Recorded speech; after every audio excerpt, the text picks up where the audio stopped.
My name's Nick Powers, and I'm the president and lead instructor of Warfighter Scuba. I'm a veteran of the United States Marine Corps from the years 2003 to 2007, with one combat deployment to Haditha, Iraq in 2006. Throughout my time overseas, I experienced a lot of situations that you wouldn't necessarily find yourself in the United States. IEDs, getting shot at, rocket attacks, mortar attacks, you name it, it happened.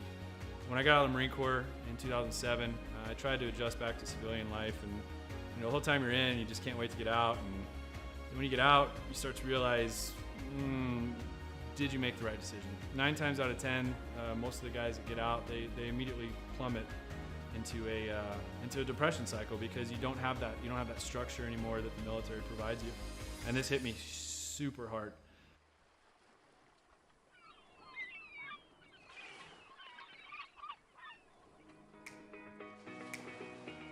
We moved to one of the #1 top dive destinations in the entire world, and I figured I'd start getting back into scuba diving. And after our first couple dives, I realized how peaceful it was underwater and how none of my problems followed me.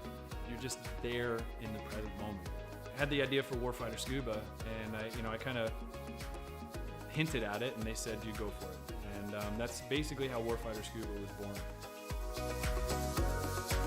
Fellas, welcome to Friday Night Lights. So Warfighter Scuba is a nonprofit. We're a 501c3 nonprofit with the IRS. We bring combat wounded veterans down to the Caribbean to teach them scuba diving to treat their wounds. Whether their wounds are physical or mental, such as PTSD, scuba diving is a extremely therapeutic activity for mental stressors and for physical ailments. Mentally, as soon as you go underwater, your body just reacts. It's not normal. You're not meant to breathe underwater. It automatically puts you into the present moment.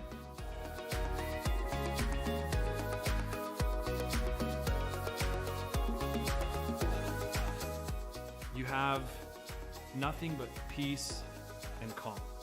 This ability to separate yourself from reality really allows veterans to find out what their trigger mechanism might be for their particular mental stressors.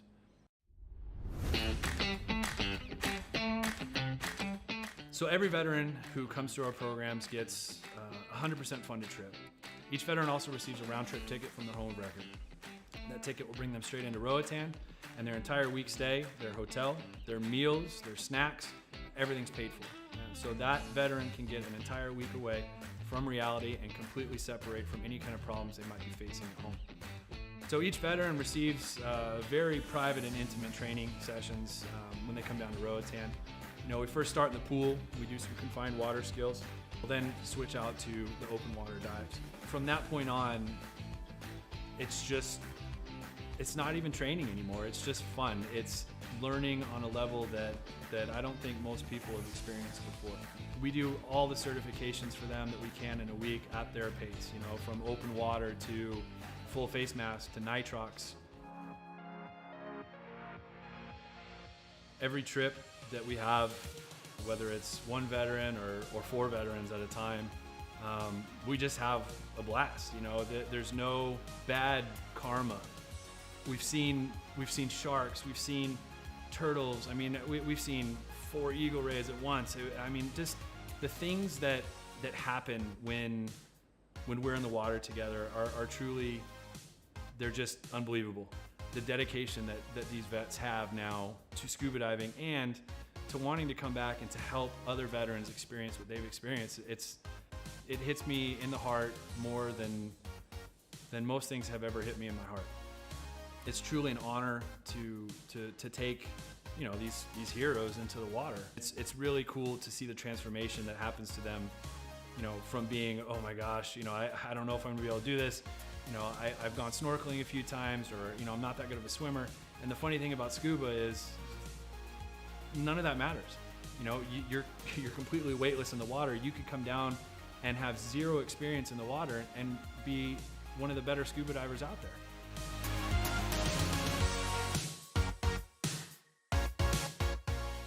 So as with all nonprofits, we rely solely on generous donors such as yourselves.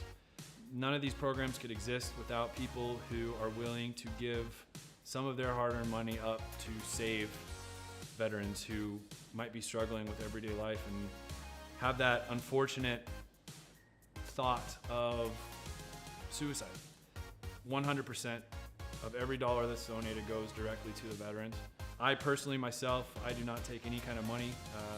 All my time is donated. There's no salary to anybody who's on the board or any staff positions in Warfighter. Donations can be made on our website at www.warfighterscuba.org. And remember, every donation is 100% tax deductible.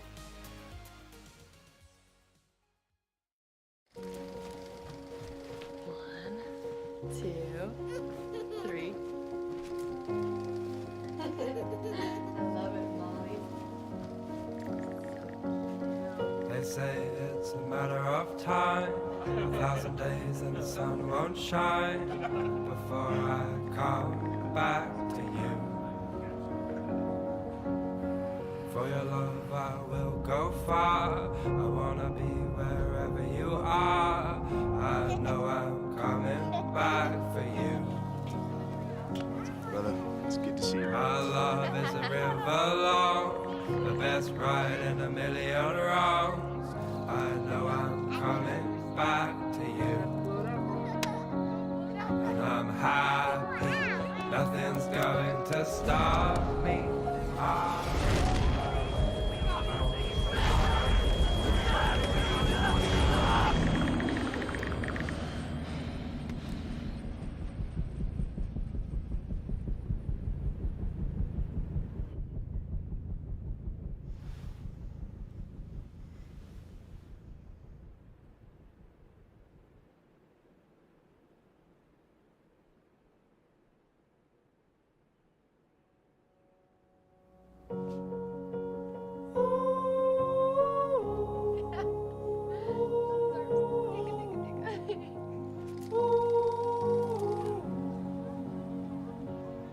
And I'm happy, nothing's going to stop me. I'm making my way home, I'm making my way.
Welcome to Friday Night Lights. We're about to call the drivers off the track for a drivers meeting, so we will get to that here very shortly. Thanks for joining us. We will get underway here shortly. Got an exciting announcement of our new title sponsor. So looking forward to tonight. This is our first league event. Looks like we got 17 cars in the field in the 358s tonight. Thank you all for tuning in. If you've tuned in before, welcome back. If not, welcome to the show. Let us know what you think. Feedback is what we create this whole process off of. So we will get with the drivers right now. Get all drivers clear the track, please. All drivers clear the track.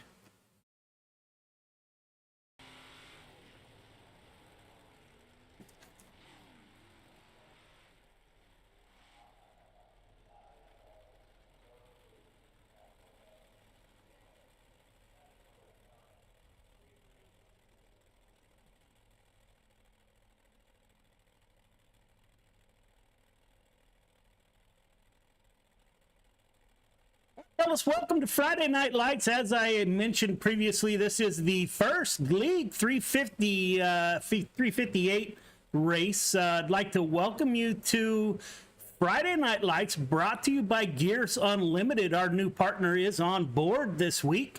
I'd like to thank Billy Roberts in the 99 machine for coming on board. Gears Unlimited out of Kansas City, Missouri. Those folks are doing really cool stuff with drive lines and whatnot. So, Mr. Roberts, thank you for coming aboard.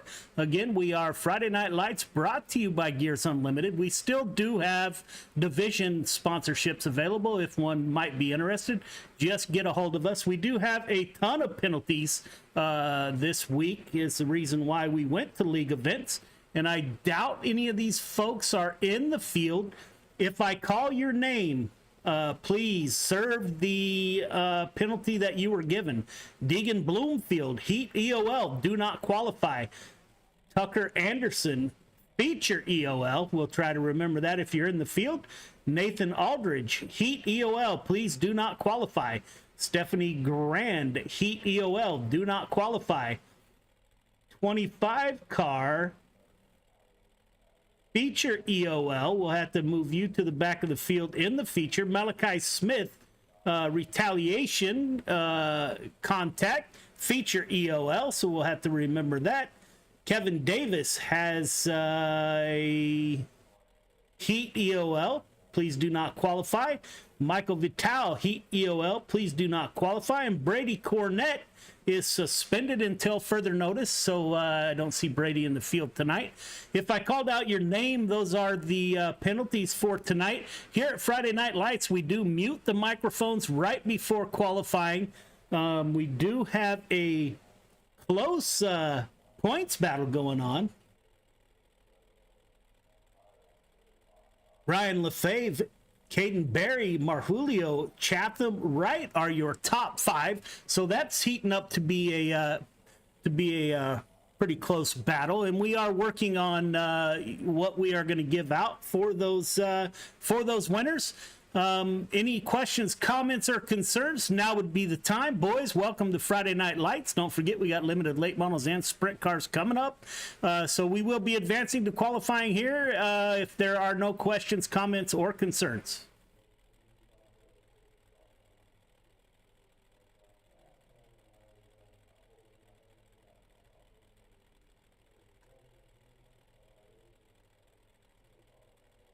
None heard? Good luck.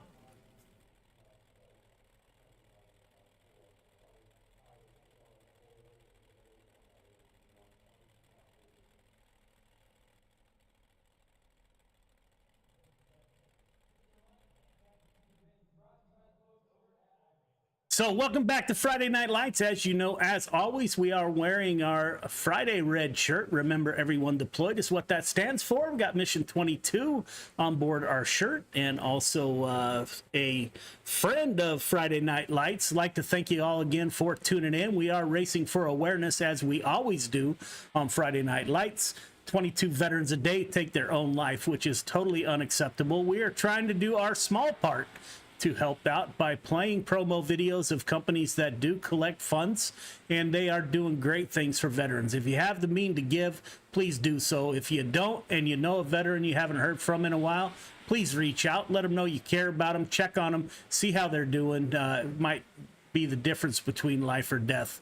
So if you're out there, greatly appreciate you tuning in. We're getting ready for 3 great races right here at Kokomo on Friday Night Lights. As always, please send us feedback if you have something that you'd like to see us do. Maybe we're not doing, or something that we're doing right. That's good to hear also. So welcome aboard. We are in qualifying, so we will get my picture off the screen and get to it.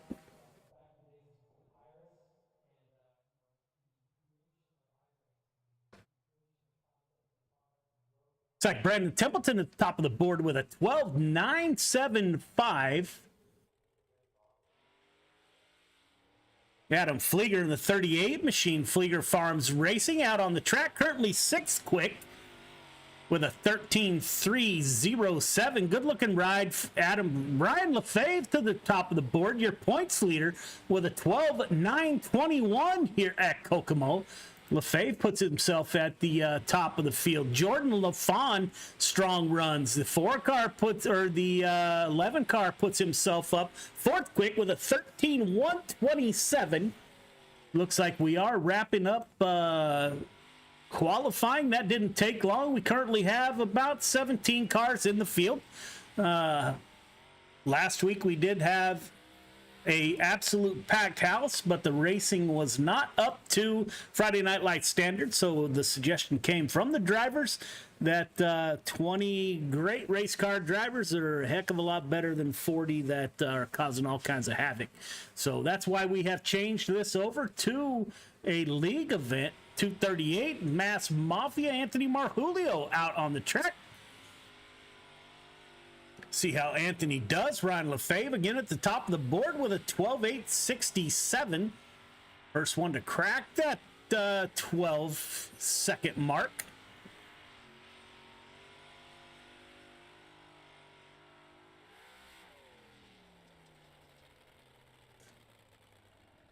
Marjulio good for fifth quick. So all cars will head to the feature tonight. We have 17 drivers in the field. Everyone will go to a feature. I'm not sure we will have main events.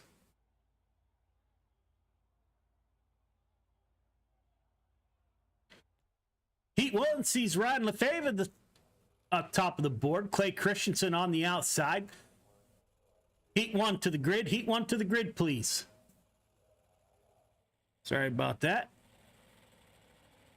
Anthony Marjulio, Randy Shreves in row 2. Anthony Morano, Butch Baker in row 3. Greg Boydell and Nathan Aldrich round out your field of 8 drivers. All right, fellas, welcome to Heat 1. Leader, you know the drill. 1.5 car length behind the pace truck. Everyone else, once we get the one to go, going to ask you to tighten it up. Half car length between yourself, the car in front of you. The start is on the green flag. Do not jump the start. Do not pass before the start finish line. We're going to be running 8 laps. Top 4 heading directly to the show. I'm pretty sure we won't have a B main tonight, but top 4 heading to the show. Everyone else going to a main event if we have one. Race hard, race clean, good luck. One to go, let's tighten it up. Your points leader, Ryan LaFave, in the 19 car on the front row. Venom Racing driver. Ace truck is off. LaFave will take that long crawl to the green flag.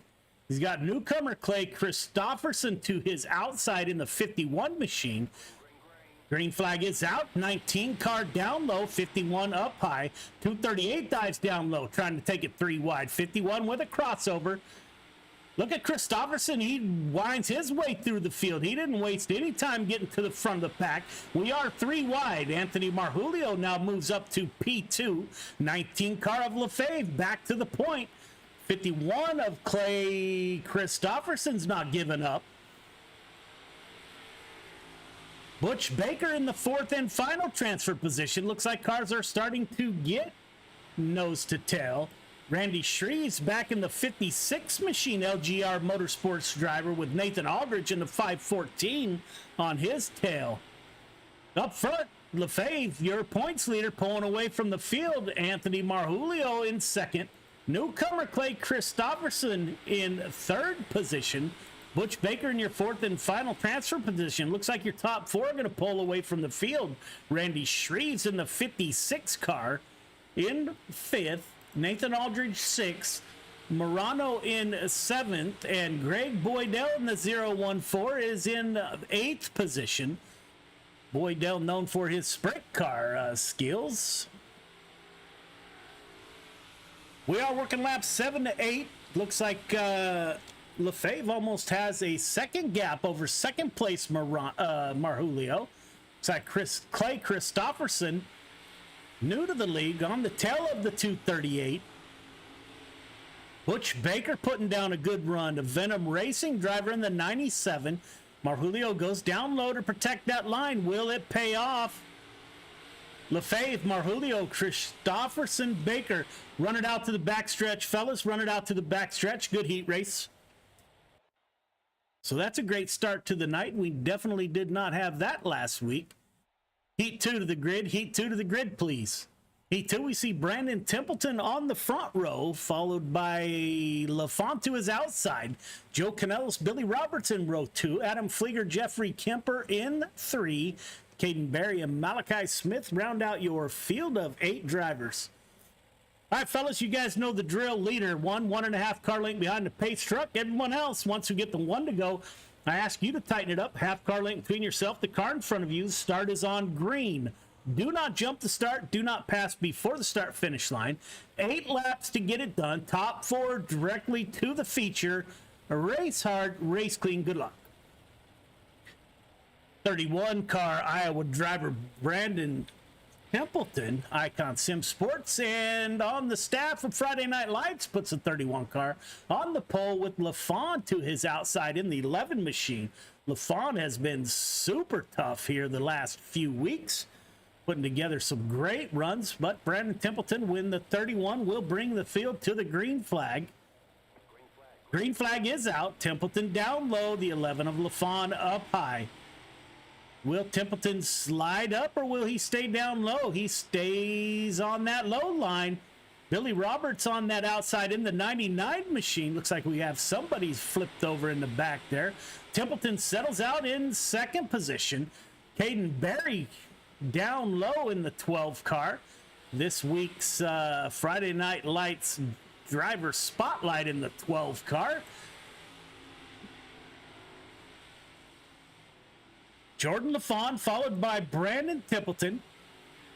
99, those are the leaders behind you, sir. Caden Berry in third. Jeffrey Kemper in the 181 in the fourth and final transfer position. Malachi Smith in the 13 car. Not real sure what happened to Billy Roberts there. Joe Canellis currently running in the 6th position. Up front, Jordan LaFont took the lead from Templeton. LaFont ran the fastest lap last time by. Templeton still trying that bottom line in the 31 machine.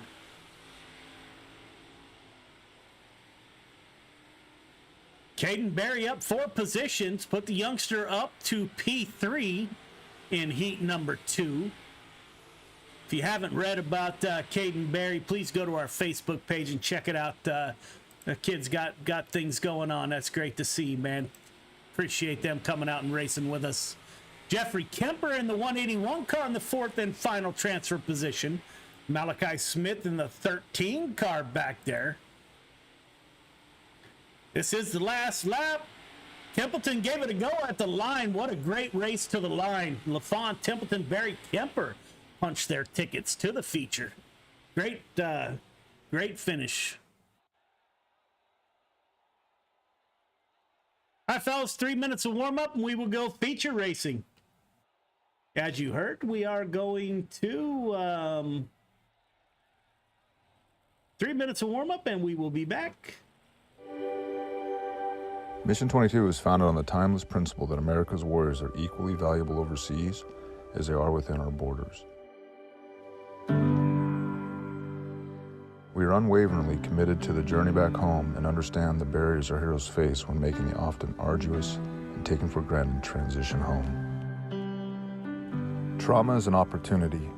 While bleeding, hidden pains of the past can never be removed. We can transform them into something brand new and beautiful. We can grow through trauma to become our community's cornerstone, the safest neighbor on the block, the strongest leader in the office, the most caring volunteer at the elementary school. The Recovery and Resiliency Program is a year-long, and it uses everything from cutting-edge biometric tools to science-backed supplements. This is a catalyst to take the deep scars suffered for our nation's sake and turn them into opportunities to direct our God-given purpose and energies as protectors toward a refreshed and meaningful life. By committing to this year-long program, you will be happier, stronger, and wiser. Your PTS and/or TBI may not leave you, but you will be more comfortable in your own skin, and your suffering will begin to have meaning.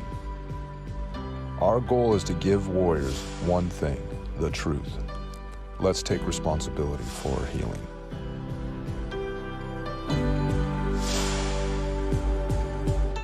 The goal at any given race is, of course, to win.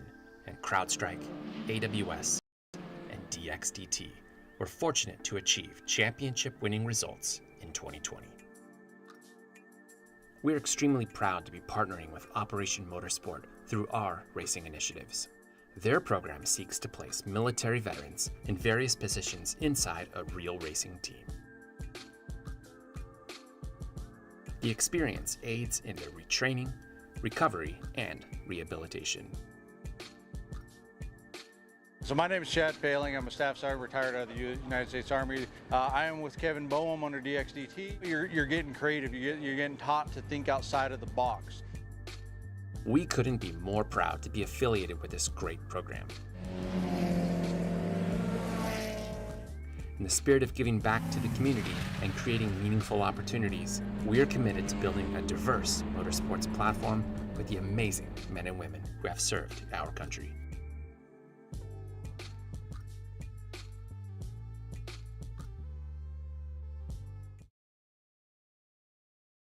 Welcome back. Practice is, or warm-up is just finishing up. We are getting ready to go feature racing. This week went quite a bit faster than last week for sure. Feature to the grid, please. Feature to the grid.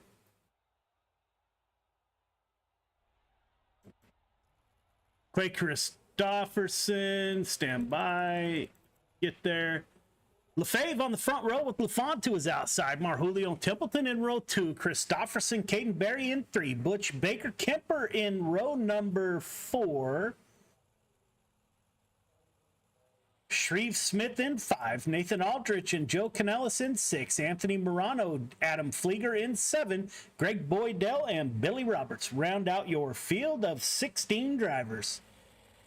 All right, fellas, welcome to the feature. Your restart, or the start, is not unlike your heat event. It's going to be on the green flag. Leader, I'm going to ask that you be 1.5 car length behind the pace truck. Everybody else, once we get the 1 to go, we're going to ask you to tighten it up. Half car length between yourself, the car in front of you. Start is on green. Do not jump the start. Do not pass before the start finish line. Race hard, race clean, put on a good show. Good luck. Your points leader starting from the pole, Venom Racing's Ryan Lefebvre. Short track here at Kokomo is kind of hard to get different camera angles with all the stuff going on. 11 car of LaFon to his outside. Mass Mafia driver. Oh, I'm sorry, that was Marjulio. LaFon, Indiana driver in the 11.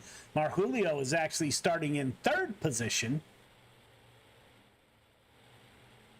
Pace truck should exit this time by Ryan Lefebvre. Will bring them to the green flag. We got 25 laps, my apologies, to get this done.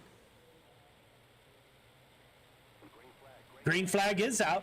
Lefebvre down low, LaFon up high. Looks like Marjulio is going to try to take it 3 wide in first corner, and he will give the advantage to the 238. Back it down. Caution's out, fellas. Not sure what happened there. Looks like somebody got sideways there.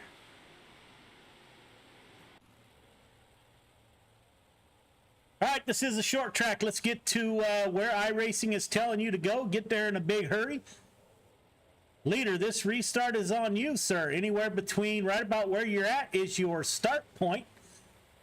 Anytime between there and the drop of the green flag, sir, the restart is on you. Everybody else, you're going on the car in front of you.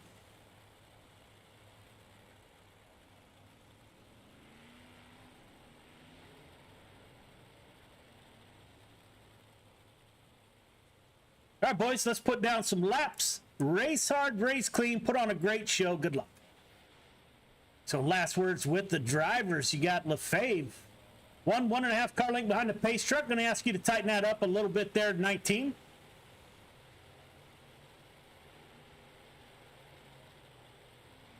Pace truck is off. The field is tighten it up in the back. Let's go. Ryan Lefebvre in the 19 car will bring him to the green flag. He is off with LaFont to his outside. 238 of Marjulio, the Mass Mafia driver, dives down low. Got the 51 newcomer Clay Christofferson behind. Those are the only 2 cars that seem to be running down low. Up high, you got a train. Oh, Marjulio almost makes contact with that top line. Lefebvre, LaFawn, Marjulio, Templeton on that top side. We will go on board with the 51 car of Christofferson. He's working that bottom super hard.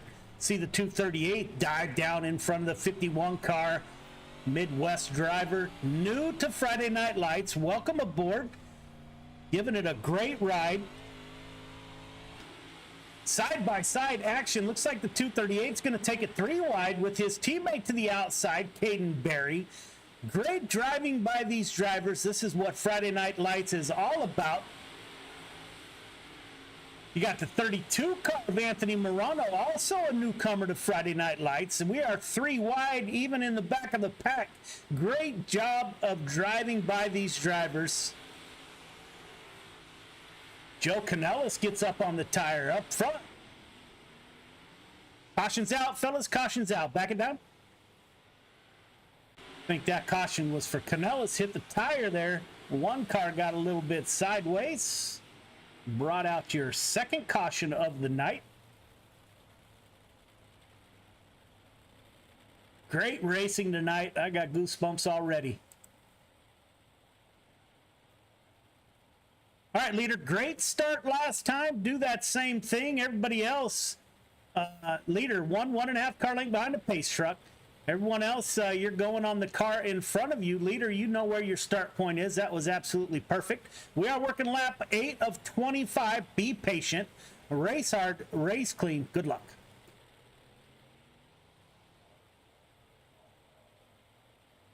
Still Lefebvre and LaFawn up front. Jordan LaFawn, Indiana driver in the 11 car. Great looking car. Brandon Templeton, Icon Sim Sports driver in P3.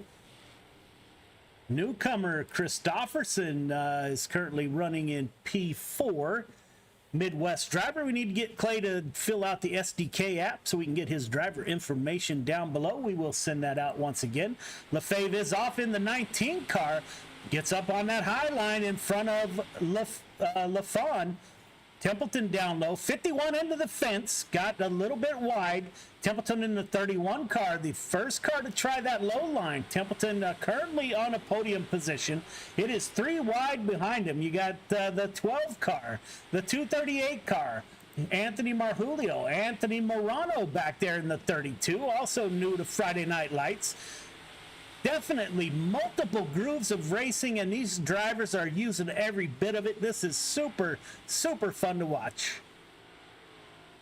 Up front, Lefebvre leading the way with LaFawn in P2. Working lap 11 of 25. Looks like your top 6 or so are nose to tail up high. Anthony Morano in the 32 car still trying that bottom line. See if he can't get something to work down low. Greg Boydell, Canadian driver, Icon Sim Sports driver, and the 014 behind him. The 11 car dives down low. LaFawn trying to get the lead from 19 car. Stays down low, does not slide out in front. Brandon Templeton in the 31 goes with him down low. Looks like LaFawn has found something down low.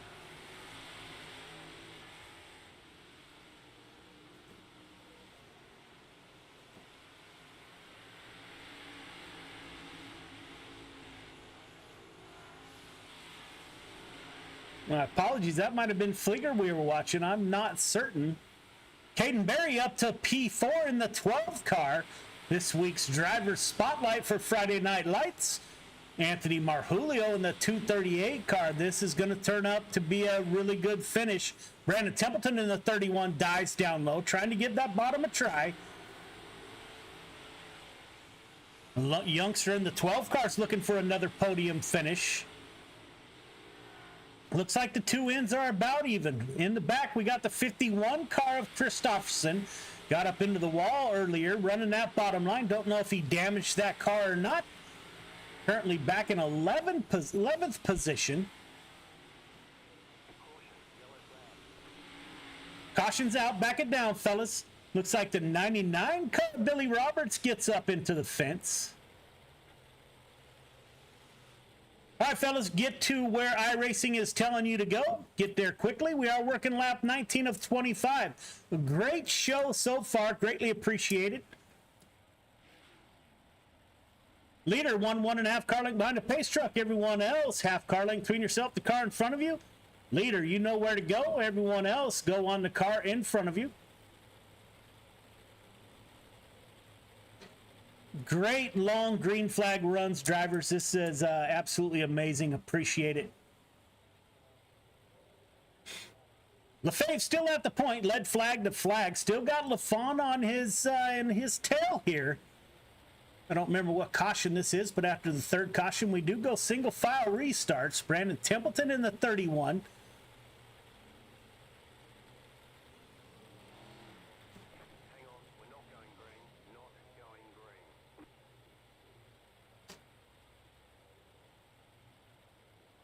Caden Berry is currently second in the points. He's running in fourth position.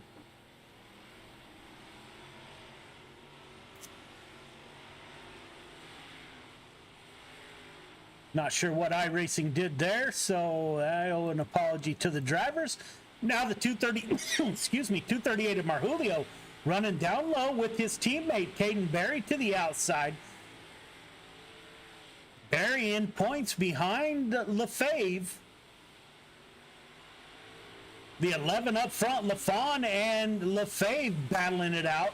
LaFawn decided to dive down low. Lap 21 of 25. Berry up to P3. Brandon Templeton up high with him. Everyone else seems to have found the bottom here. See if the 12 car and the 31 can make this work. Getting a good run off the top side. LaFave, LaFawn down low. Great battle for the lead. Caden Berry decides to get, he's running that high side. Marjulio on the 238 down low. Mass Mafia currently running P3, P4.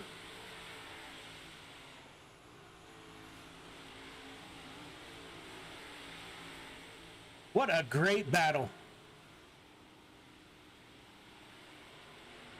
Last lap. LaFave at the point. Let's see what happens here. Templeton in the 31 car gets underneath the 12 car. Can he make something happen? LaFave pulling away from the field. Top three, start finish line, please. Top three, start finish line. That was an absolute amazing race, drivers. Super well done. We'll get the top three in a podium pick, and then hopefully we get them up top here for an interview.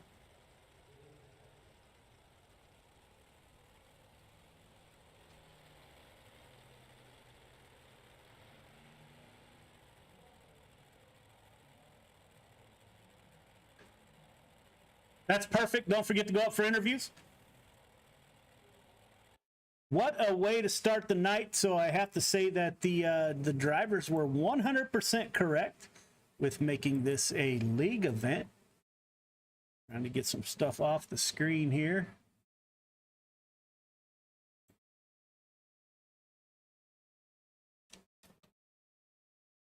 There we go.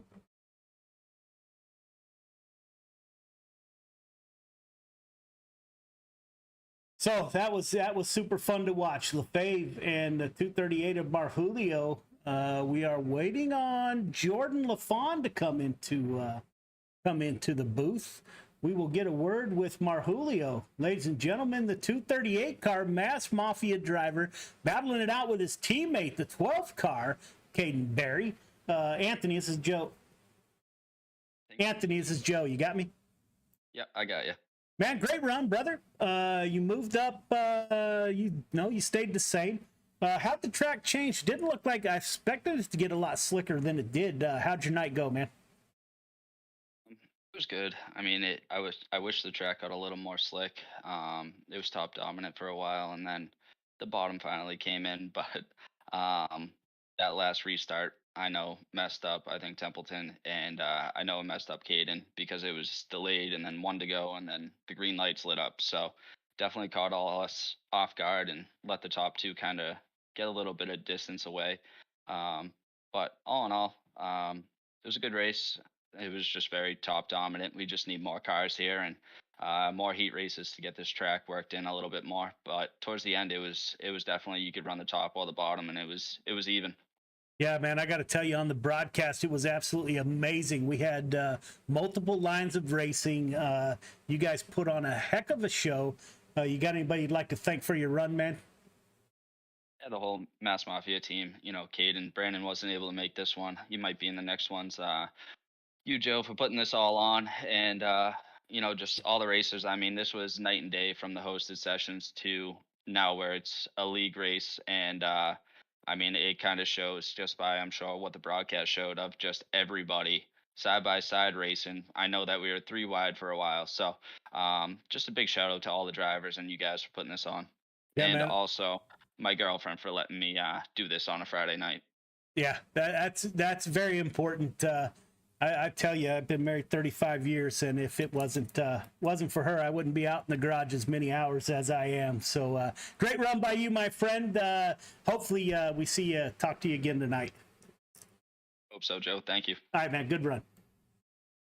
Ladies and gentlemen, once again, the 11 car of Jordan LaFawn out of Indiana puts the 11 car on the podium. 11 car is kind of on a hot streak here. Jordan, this is Joe. You got me? Yes, sir. How are we? Man, you know what? That was absolutely amazing. We didn't have as many cars as last week, for sure. But you guys put on a whale of a show, man. Great run by the 11 car once again. How'd the track change? It didn't look like it wore in too much, but it also looked like we had 3 lanes of racing. How did it feel from the seat? Yeah, man, I don't think the racing surface could have got any more better, to be honest with you. It was more like a train race there early on, with it being up around the top there, but about the last 5 or so laps, 8 laps or so, that bottom line came into play, and I feel like I may have had something for old Ryan there up until that last restart. I don't know what happened with the delayed green. I don't know what happened, but all in all, man, it was a good race. I think we made a good decision through the drivers by turning it into a league race rather than letting anybody and their grandma come in underneath the hosted session. And just like he said previous, I think it showed in the stream. Racing was a little bit better. 2-3 wide there for majority of the race, and I had a blast. Yeah, I got to tell you, I'm sitting there watching, and I got my rig sitting behind me, so kind of missing out. But it was exciting, man. You guys put on a whale of a show. That was absolutely amazing. Where are you from in Indiana? I am located in good old Lafayette, Indiana, about an hour south of Indianapolis. Okay. I got family all over Indiana. Do you know what the SDK driver app is? I do. I'm actually looking at it here. I may need some help setting it up. I'm not too good with the whole techie stuff. But I do have it pulled up here. Man, we got you. All you got to do, I want to know who your sponsors are, who your team is. You can put all kinds of information in there. You deserve the recognition, as does your team or sponsors. You're putting on a heck of a show, my friend, and it is greatly appreciated by Friday Night Lights for sure. Awesome. Yeah, man.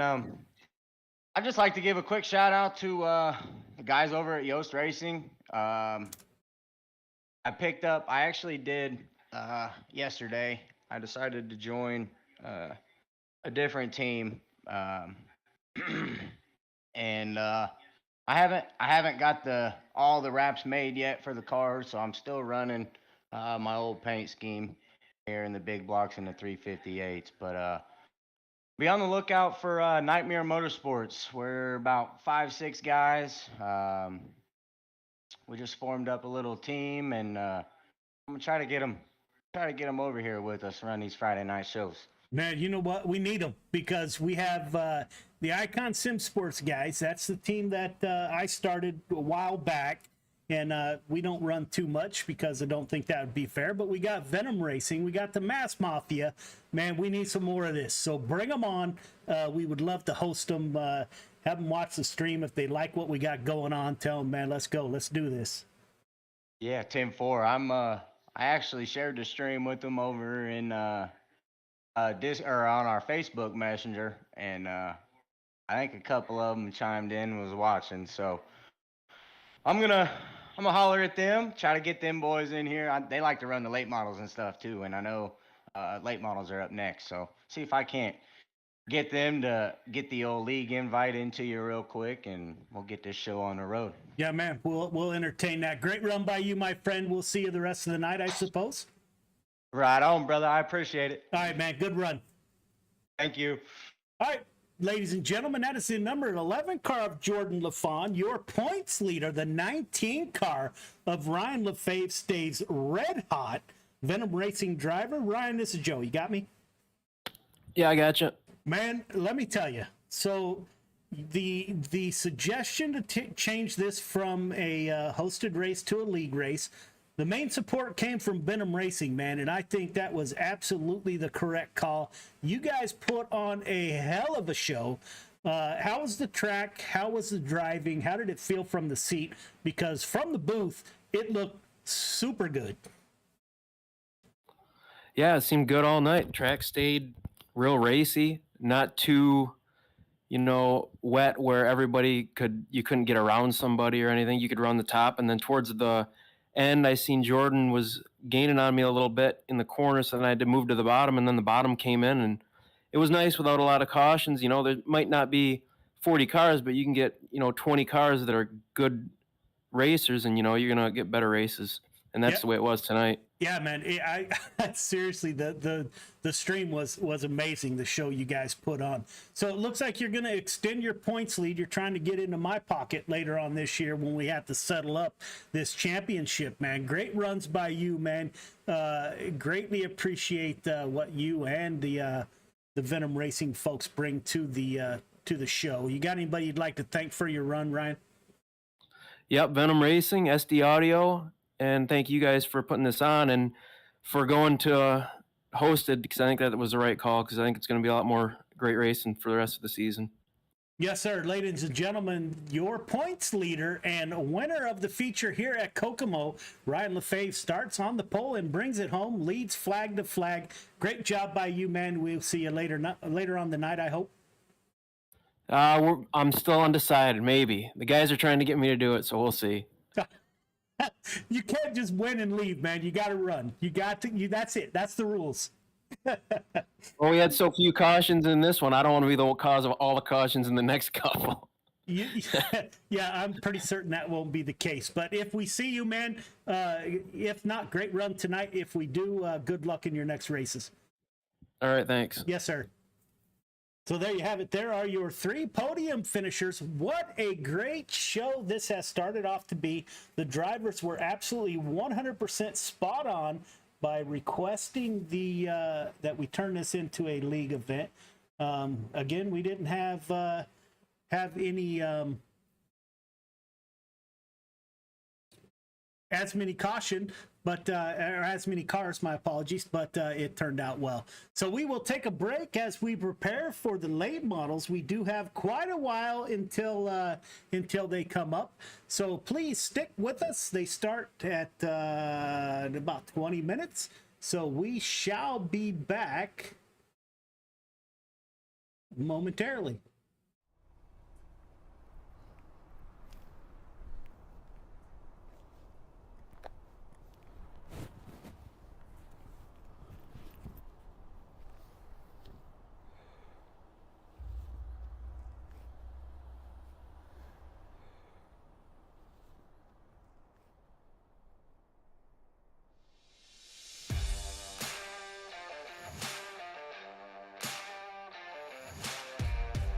I'm Chris Jakimick, and I live in Las Vegas, Nevada.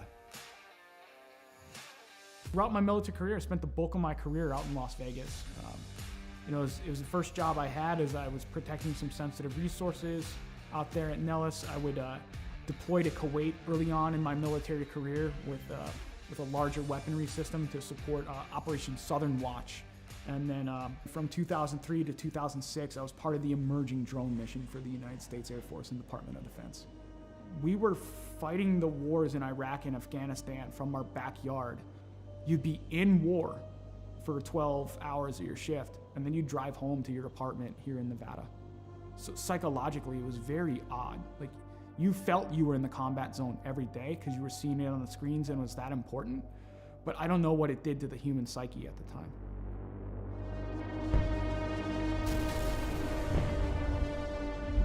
Some things would kind of happen in my personal life after that would change a lot. When Adam joined the Marine Corps, it was a natural fit. Anybody who joins the military, especially after 9/11 happened, you're looking for that purpose. I think that's why he made the choice. It's like, let me go be a Marine.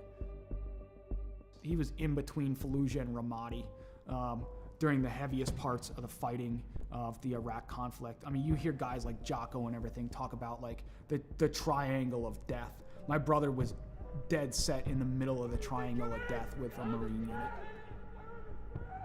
I think it changed him. Like, you look at everything across history, you read any of the books out there, war changes anybody that's been involved with it. Trauma or mass events like that changes anybody, and it really changed my brother. And I get that call. I get the text, actually, from my stepmom. I was like, I need you to call me as soon as possible. Something's wrong with Adam. All right. Didn't think anything of it. And I'm about to pull off the highway to go celebrate and have some pizza with my classmates, and she's like, Adam's dead. Adam's dead. He had died by suicide that day, 25th of July, 2017. And it changed my world forever. I think that was the first time I saw or heard someone broken through the phone. There was a time where I was concerned that he wasn't going to make it. There were times I thought, we're going to have to camp out outside of his house, or we might get that phone call. Are we ready for that phone call? I couldn't catch a break. A fellow first sergeant I served with, he had died by suicide. On the day of my buddy's funeral, I'm going through social media, and I see this, what appears to be a manifesto from one of my old airmen. My first thought was like, today's not going to be a good day. And sadly, my hunch was right. He had killed his own family and taken his own life on the day of my buddy's funeral. It was just compounding trauma after trauma after trauma. I cracked. I fell hard with alcohol. That was rock bottom.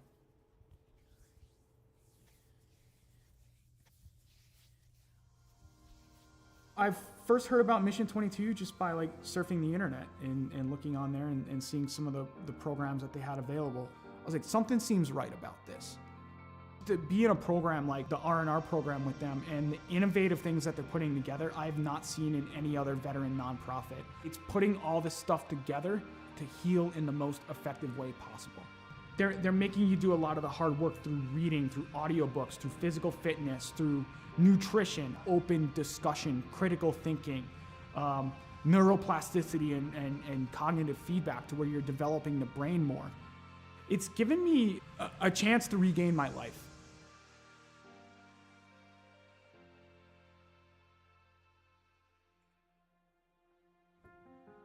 Cycling's been a big part of my recovery. Is around the time I retired, a little over a year ago, I set forth, as like, let me set this goal to ride 2,020 miles in 2020 for another veteran nonprofit that supports Gold Star families and those lost either to accident or to suicide. Every time I got on that bike, I was like, you know what? There's a name, there's a dash that I'm gonna honor today. Not the dates on the gravestone. Is like, I'm gonna honor that life. So it gave me purpose. And it just became like a release for me to where the pedals would spin and I would get out of my head for a little bit. Physically, I was starting to feel better. I could see the improvements, and I've tracked my data over the past year, and it's phenomenal on the growth that I've had on a bike. He's just on a mission and is relentless about it. Every day he pushes it. From the loss of his brother and a number of different trauma that he had gone through in his life. It was absolutely critical for him to find something that he could sink his teeth into. I think he's taken the ball and run with it with Mission 22, especially the R&R, the recovery and resilience part. I think it makes him stronger in the person that he is today. I don't know why I fell on the bike. It was just like, okay, it called to me, and then I kept going. So you know that scene from Forrest Gump where he just starts running one day and it ends up in Monument Valley in Utah? He's like, I'm tired, I think I'll go home now. I'm not tired yet. I'm not ready to throw the towel in like Forrest Gump did. I'm getting on that bike and I'm keeping on going because there's something about it. There's something about just getting out in nature, having that breeze in your face and seeing some of the beautiful landscape here in Las Vegas where it takes you away from the stressors and the challenges of the world for a little bit. And you can just appreciate the beauty that is out there and be in the moment. And then it got serious because the Air Force enrolled me in the Air Force Wounded Warrior program and it got transformed into Lo and Behold training. If I do this well, maybe I can go represent the Air Force. Maybe my grief and everything in my entire story can come to fruition because I can put the energy into something positive.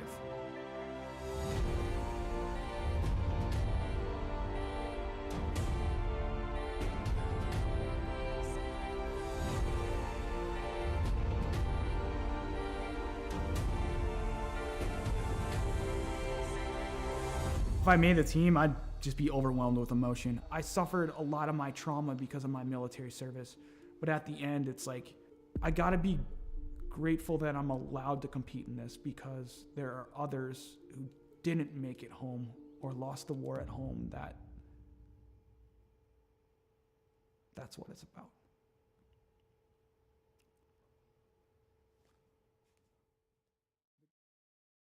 Oh my gosh, everybody.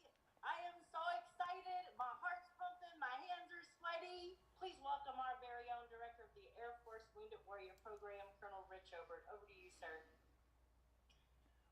Welcome, warriors and athletes. Today we're going to announce the 2021 Air Force Team for Warrior Games. The selection was difficult as there were many hardworking and deserving individuals, and the work and dedication was apparent by all. I know the suspense is killing you, so I'll turn it back over to Marcia. Good luck to each of you. Back to you, Marcia. All right, thank you, sir. Starting us out from Air Education and Training Command, Major Daniel, Lieutenant Dan Cariña. Yes, yes, yes. Air Combat Command, out of Texas, Master Sergeant Nicole Nikki Favuza. From Valdosta, Georgia, Technical Sergeant retired Antonio Del Vecchio.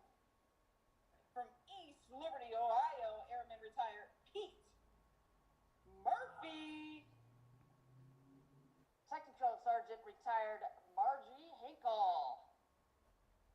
And coming up next, former pole vaulter, that is very similar to Blaze Velarde, coming to you from Las Vegas, Nevada, Master Sergeant retired Chris Jack Jackamek.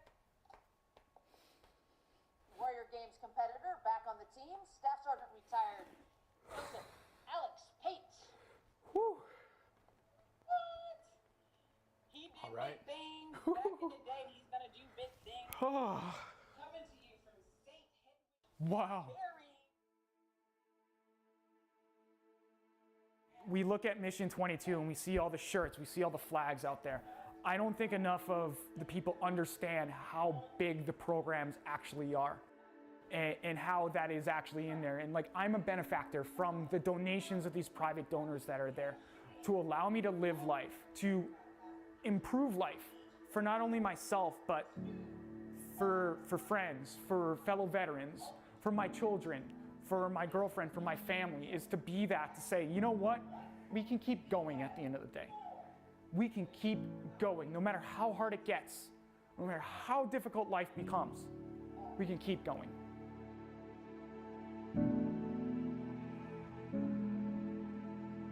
We have this this value in the Air Force, this belief, a wingman concept. We're gonna take care of each other. We've got each other, and it gives us hope. right? And so if you have been knocked down, I say this a lot, by the baseball bat of life, right? You're on the ground. If you know that someone's got you, it's got your six, no matter what, that's gonna help you get back up again. And that's part of Mission 22, I think, for him. That connection, that human connection, that's what's gonna save us. Yeah, that's what saved him. He can be a light in darkness. No matter how dark that spiral is, to know that someone got back up again and navigated their way out, that they can get through it too, that they are not alone. Not for one moment of one day. That's what he could be. He could be a beacon of light.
When people hear a Till Valhalla project, the first thing they might think of is our shirts. But what most people don't know is that our plaques came first and the t-shirts came second. What some people might not know is that the same shirts that we make day in and day out allowed us to do unbelievable things for unbelievable people.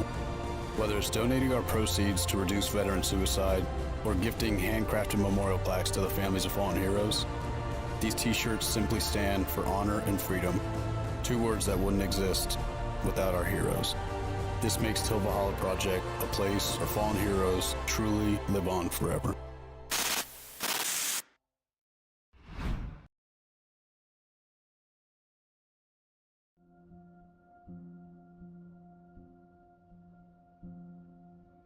Soldiers, sailors, airmen and women enlist in the armed forces for many reasons, including a sense of duty, patriotism, the adventure, travel, and adrenaline.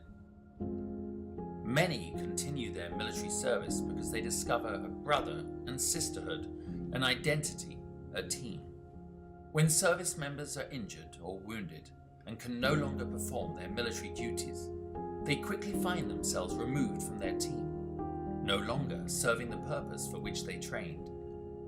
I came back from Afghanistan in 2013, and it was kind of a trial and error of finding out, after the military what's next in life. Being forced to leave a military career filled with purpose and pride can be challenging.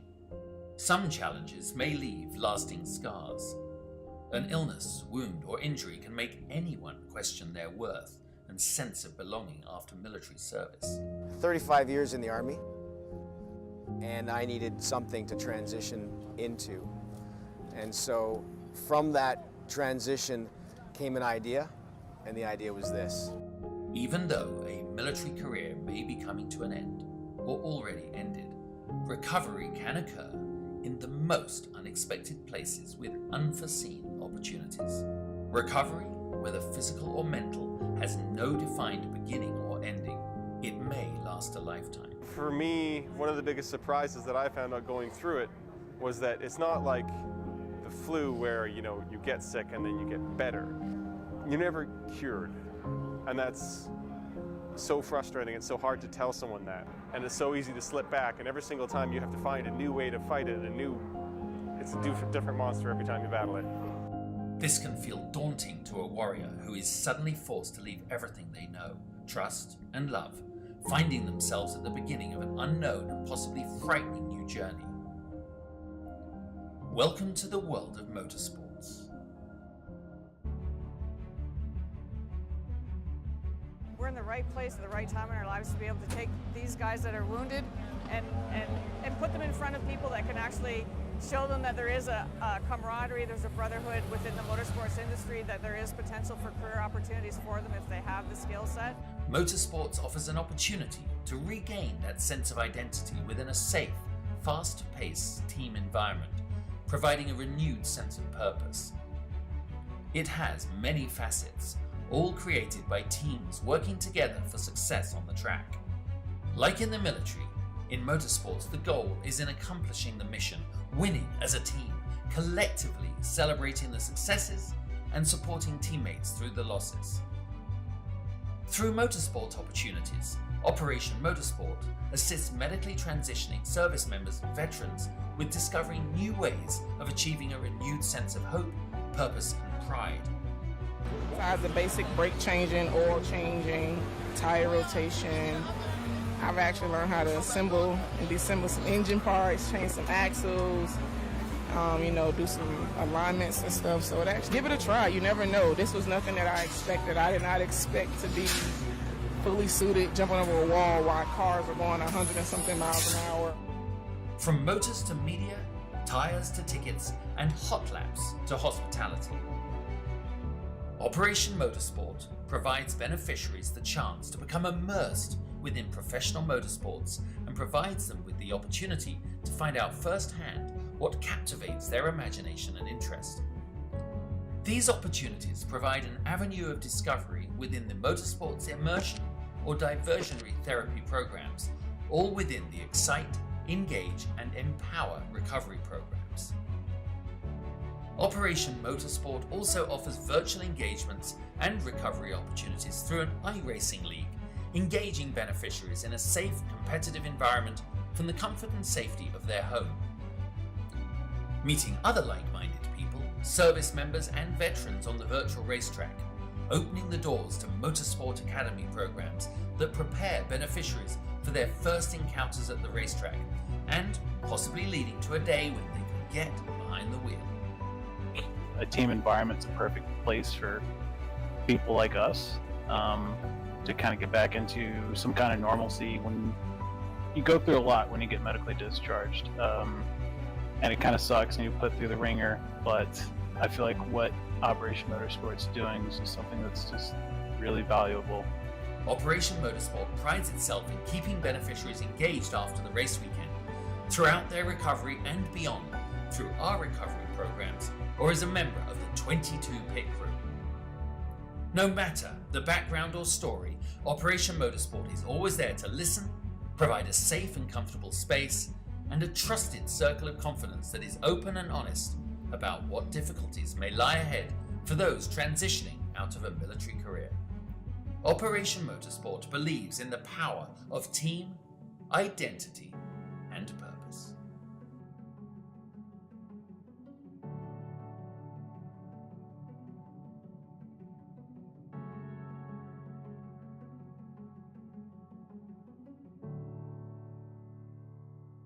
Cool Ray has always been a leader in our industry. The lifetime parts and labor warranty is pretty awesome. Basically, all the parts are covered, the labor and everything. When we say lifetime, we mean lifetime, and it's supported with money-back guarantees. And with that, you're getting all qualified technicians that are going to ensure that this job is done perfectly and operates perfectly throughout the life of the unit. Learn more about our Cool Ray lifetime parts and labor warranty at coolray.com. Cool Ray and Carrier. Turn to the experts. Cool Ray. Have you ever had the desire to show off something you created? Like we'll say in motorsports racing, kart racing, or even in sim racing. While on the track, simulator, in your race car, or hauling close to the ground in a cart, Abruzzi Racewear has you covered. If you need to promote your team logo, name, colors, or just feeling a bit more confident in your sim rig, Abruzzi Racewear has your answer. Team shirts, jackets, and even racing suits, they will go the extra mile. Race boots, trainers to gloves, even karting suits, as well as safety-rated wear, Abruzzi has a supply to fit your needs. Customizable from team names to colors, and yes, you can have your own name customized just the way you like it. In sim racing, they give you the comfort and feel of being strapped into a cockpit to bring the experience closer to the way you desire it. Their range of apparel has been created to not only meet and exceed the highest levels of comfort and quality, but also to enable you to make it yours. To add your personality, take a look at AbruzziUSA.com to see the lineup and what they have to offer. AbruzziUSA.com, with customization at heart, it's your wear, your way.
Our biggest thing is getting the word out, awareness of Mission 22, the struggle as it is to fight PTSD and suicide.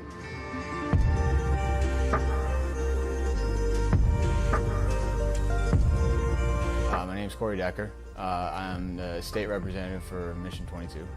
The issue's been great. We got a bunch of great guys that have gotten together and decided to create this rally. The word's getting out, and it's turned into quite an event where we can actually help a lot of veterans.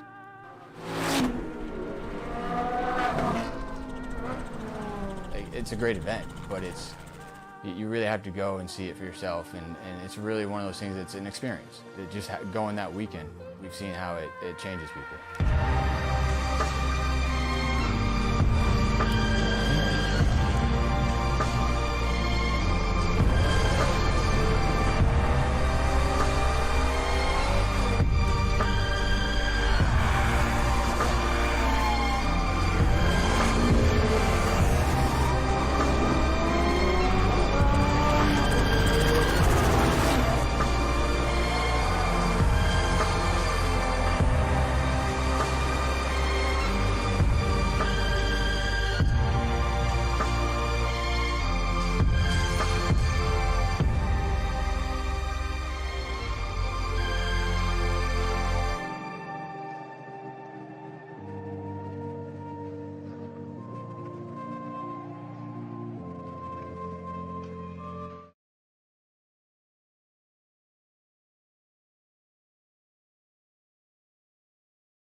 Welcome back.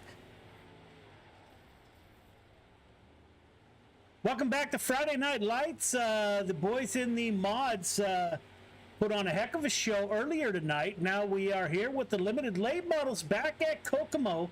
Looks like we have a super filled coming in. It's not going to be quite full, but we have quite a few drivers. It's going to be a hard act to follow the mods that put on a show earlier tonight. And don't forget, coming up after this, we do have the 305 sprint cars following this. We will go to a driver's meeting here in about 4 minutes. You guys will follow along with us as I do admin, as I broadcast. So you guys get to hear everything that the drivers hear in the meetings and during the race. We do mute the microphones of the drivers just in case something inappropriate is said during the broadcast. We don't want that to go out over the air. So again, welcome back to Kokomo, Indiana, home of Grissom Air Force Base. Actually is in Kokomo, Indiana. Looks like we have a great field coming in, and we will get underway. We will join the drivers meeting here momentarily. A lot of exciting stuff going on at Got Your Six Racing Network. That's all thanks to you, the drivers and the fans. We picked up Gears Unlimited as the title sponsor of Friday Night Lights. We do still have sponsorships for each of the divisions. So if you're interested, let us know. You can contact us. We do have actually an email, joe@gy6rn.com. So things are moving here at Got Your Six Racing Network. It's great to see, and that's all because of the support of you, the fans, and the drivers out there. But we will get to a drivers meeting here very shortly. Looks like there was a long break, so we thank you guys for sticking around. We aren't used to not having as many cautions as we used to with the league event. So we will be underway here shortly, and we'll call the drivers off the track here probably in about 3 minutes, and we'll have a drivers meeting for these guys. If you have suggestions, once again, improvements, how we can do something better, different, maybe we're doing something you like or you don't like, please let us know. Either way, we would love to hear that. Coming in tonight, Chris Cox is your points leader in the limited late models, followed by Anthony Marjulio, Nathan Aldrich, Caden Berry, and Randy Shreves are your top 5. Looks like this is going to be a tight points battle. Cox with a 40-ish point lead over second place Marjulio. Nathan Aldrich only 8 points behind Marjulio. So this is going to play out to be a great points battle. And once again, this has been a league event all along. We are coming up with some great things for the champions of each of the various divisions. So looking forward to getting that information out here very shortly, probably mid-season.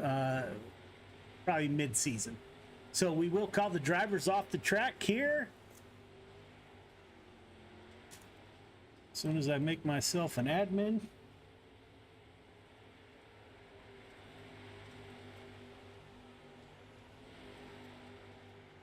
Get all drivers, clear the track. All drivers, clear the track, please.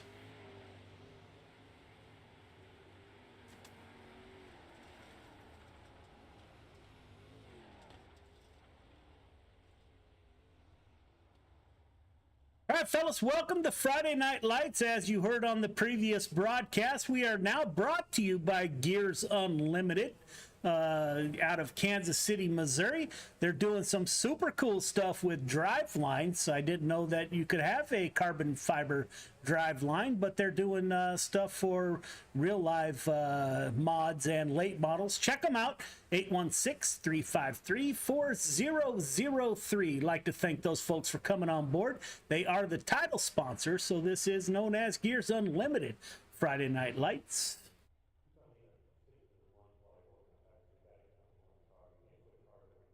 Give me 1 second as I pull up the penalties for the night.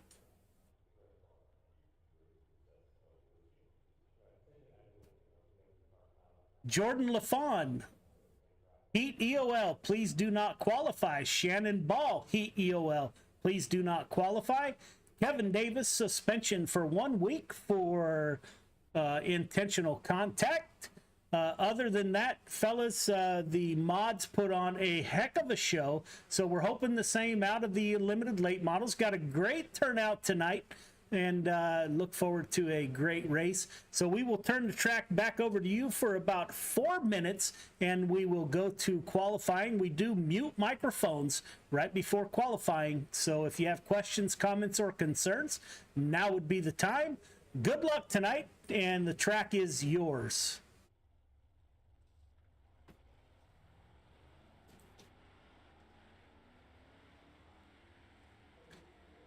So there you have it. As always, we are racing for awareness of veterans issues. 22 veterans a day take their own lives on average, which is totally unacceptable. We're doing our small part to raise awareness too, and we play the, you saw the promos on screen of those companies that are doing great things for our veterans. Even if you don't have the means to donate, please, if you know a veteran, you haven't heard from them in a while, please reach out, let them know you're thinking about them, caring about them. You never know where that conversation might lead. It's going to take all of us to lower this number. 22 a day takes their own lives, which is totally unacceptable. So that's the whole purpose behind what I do. So thank you for tuning in. We're getting ready to go racing here at Kokomo, Indiana, and hopefully it's a great show. Again, send us feedback. You can get it to us again. My email is joe@gy6rn.com. You can reach us there. You can reach us on our Facebook page. You can reach us however you can get us a message. I do stay up Friday nights out here in California and read each message that comes in throughout the duration of the race. So send us a message and you will get a response if you request one.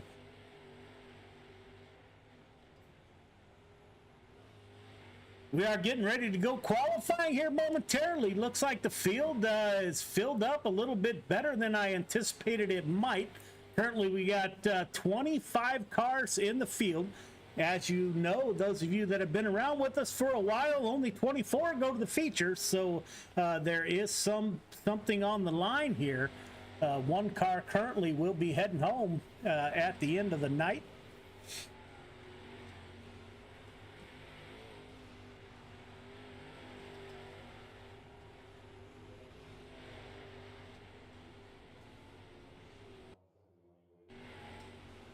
Kurt Schatzer in the 218, Icon Sim Sports driver at the top of the board in practice with a 12.817. He's also on the Friday Night Lights staff. Kurt Schatzer out there putting down some great laps in the Icon machine. Driver out of Pennsylvania. Appreciate all the work. None of this happens without Brandon Templeton, Brian Dickens, and Kurt Schatzer. They are who I lean on most, and they make this thing happen. I just get to call the races, so appreciate those guys 100%. If you see them out in an official race or you want to send them a message, they're the ones that actually make this thing happen. So appreciate those guys 100%, man. They help me out. Been with them for almost a year now, I guess. So like to thank them personally. All right, fellas, I didn't hear any questions, comments, or concerns. We will mute microphones here momentarily and head into qualifying. Last chance.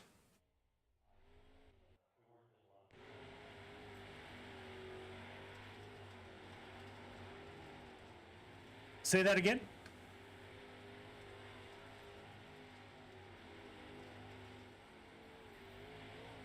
So I'll go over all that. I also admin, so you will. I'll go over all that when we get there. Yes, sir. Welcome to the show.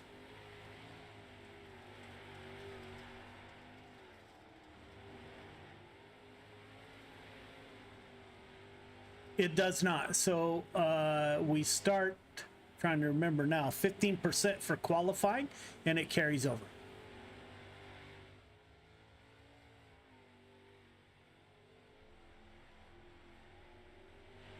Yes, sir. No worries.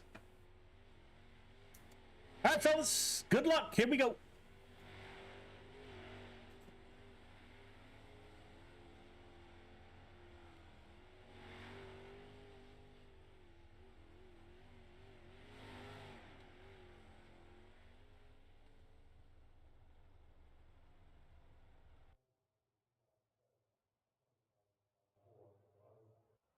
So we have advanced 2 qualifying. Here we go. It's time to get the limited late models underway. Looks like we currently have 25 cars in the field. Benjamin T. Lee, I have not seen the 151 before. Georgia driver.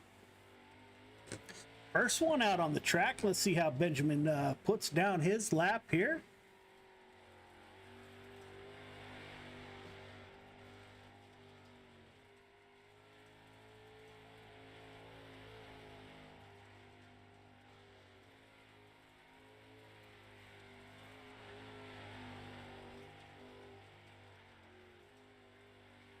There we go.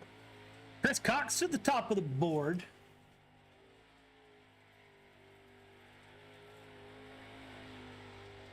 Your points leader, Brandon Templeton, Icon Sim Sports driver with a 12.586, moves to the top of the board. The 32 or 320 car of Anthony Morano up to 13 quick. Chris Clay Christopherson in the 51 machine, we saw him earlier, currently 6th quick, puts the 51 car currently 6th quick. Andy Patton in the 87 machine up to 17th quick. Last race winner, Ryan Lefebvre in the 19 car up to 3rd quick with a 12.744. See if he can improve on his second lap, and he will not. A little bit slower than his first.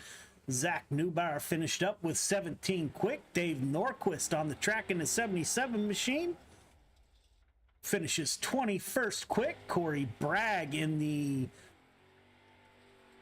looks like the 000 machine. Corey up to 13th quick with a 13.034. Ryan Lefebvre out getting some extra laps, currently 3rd quick. So Brandon Templeton, Icon Sim Sports driver, with your quick time with a 12.586, followed by your points leader, Chris Cox.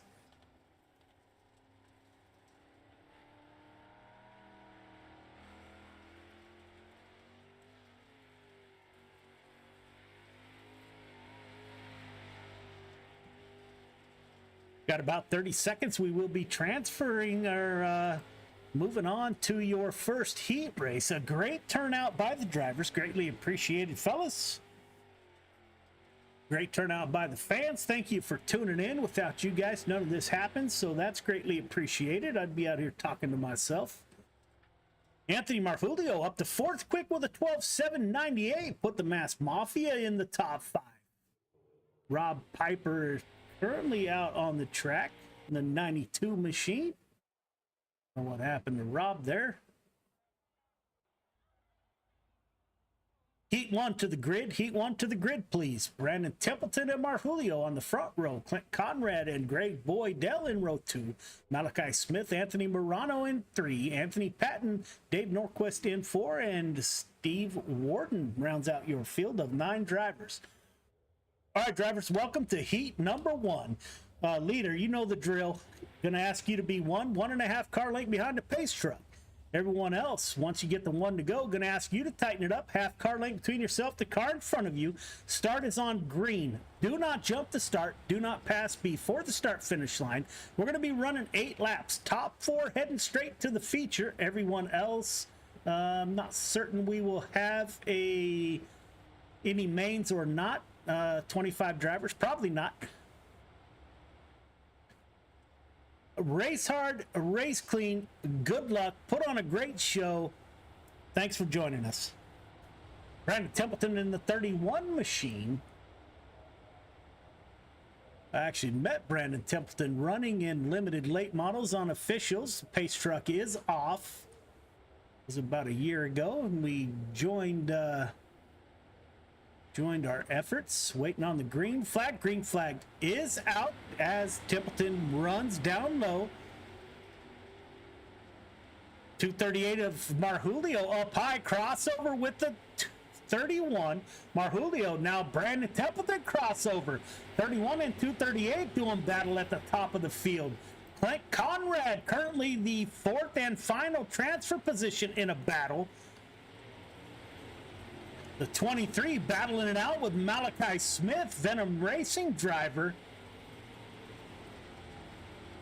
The 32 car trying to get into the mix.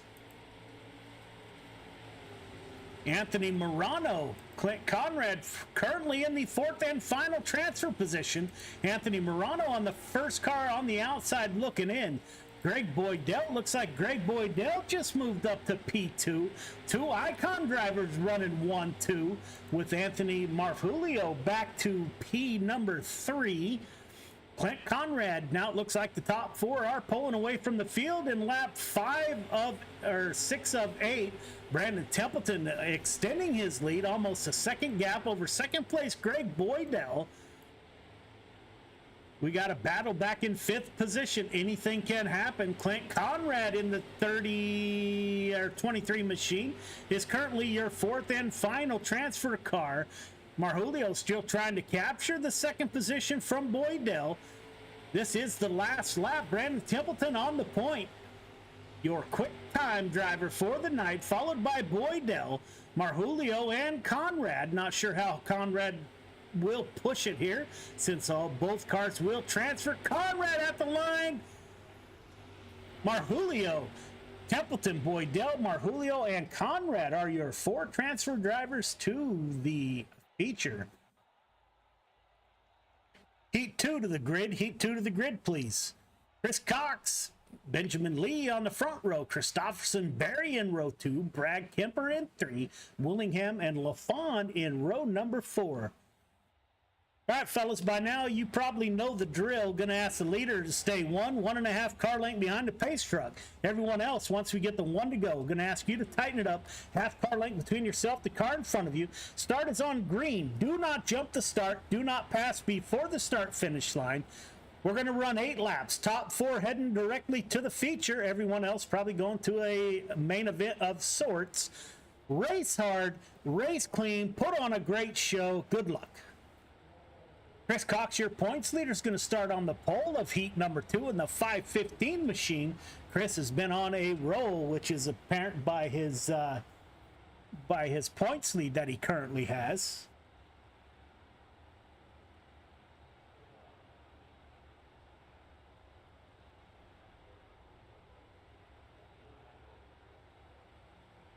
Pace truck is off. Cox coming to the line. Great start. Benjamin Lee, newcomer to the league on the outside.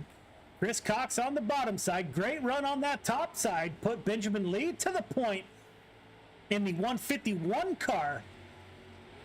Caden Berry in the 12th car trying to go with him, so the bottom side wasn't the place to be earlier. Chris Cox falls back to P3.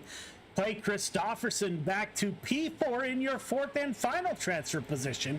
LaFawn, who had a great run last, currently running on the outside, looking in currently.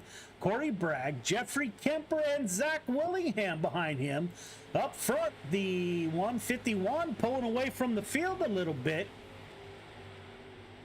Chris Cox closing in on, or Clay Christopherson closing in on P3, Chris Cox in the 515 machine. Here I'm working the throttle, working high here at Kokomo.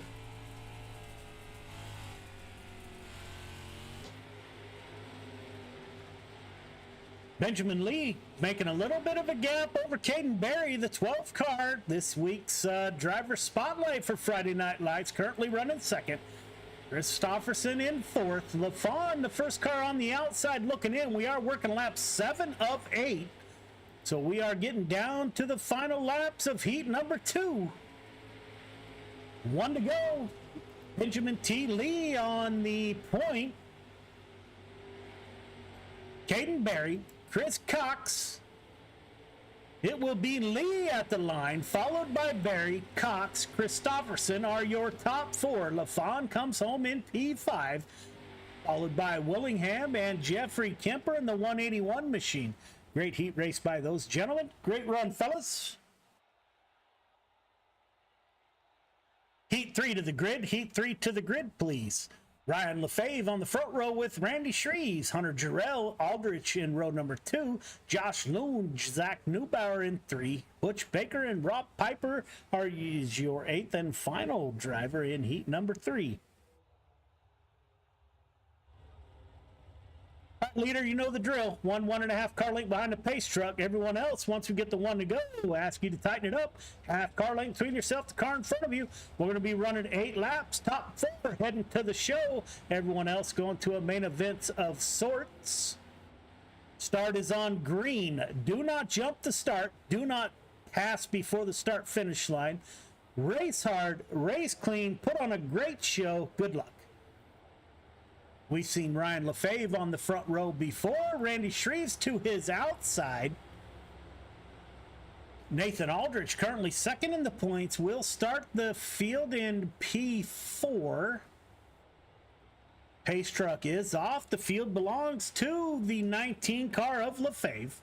He is no stranger to the front of the field. Green flag is out. LaFave is off. 56 of Shreves on the high side.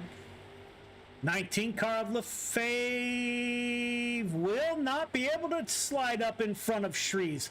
Put Randy Shreves in the 56. Gets up into the wall. Getting pushed by Nathan Aldrich in the 514 machine. It is a toss-up for the 4th and final transfer position between Neubauer and Jarrell. They're battling it out for that 4th and final ticket to the feature. Zach Neubauer in the 52, Jarrell in the 80 machine. Looks like the high line is the place to be. Looks like Jarrell got stuck down low, moved back to P5. Josh Loon in the 7 car now moving up to get pulling on the outside of Jarrell. Put Josh Loon up to the 1st car on the outside looking in. Randy Shreves on the point, pulling away from the field. Seconds in your points standings. Nathan Aldrich in P2. LaFave in 3. Zach Neubauer is your 4th and final transfer driver. Josh Loon dives down low, trying to make something happen on that bottom side. Almost made contact with Zach Neubauer, your 4th and final transfer driver. In the back, Butch Baker going at it. We'll go on board with Butch Baker. He's running with Josh Loon, newcomer, the 7 car. Great looking wrap on the 7 car. These two are chasing a... Oh, Baker gets into the back of the 7 car. That will end Josh Loon's heat race up front.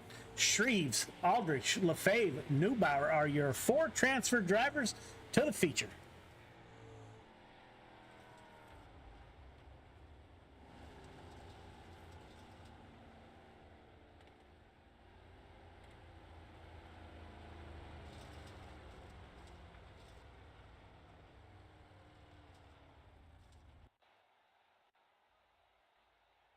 B main to the grid, please. B main to the grid.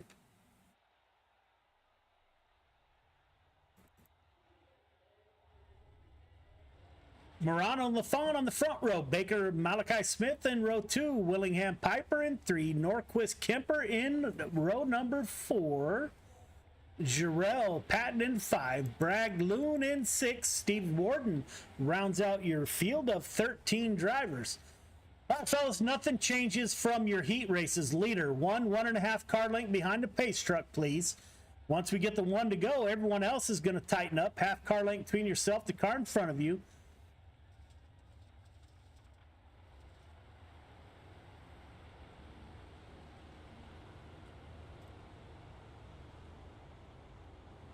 Looks like we had 11 grids, so everyone will be heading to the feature. The restart is on green. Do not jump the start. Do not pass before the start finish line. Leader, the pace truck does exit early here at Kokomo, so I ask you to keep a steady pace after the pace truck exits to the green flag. Race hard, race clean. Good luck. Put on a show, fellas. Pace truck is off. Anthony Morano in the 320 machine We'll bring them to the green flag.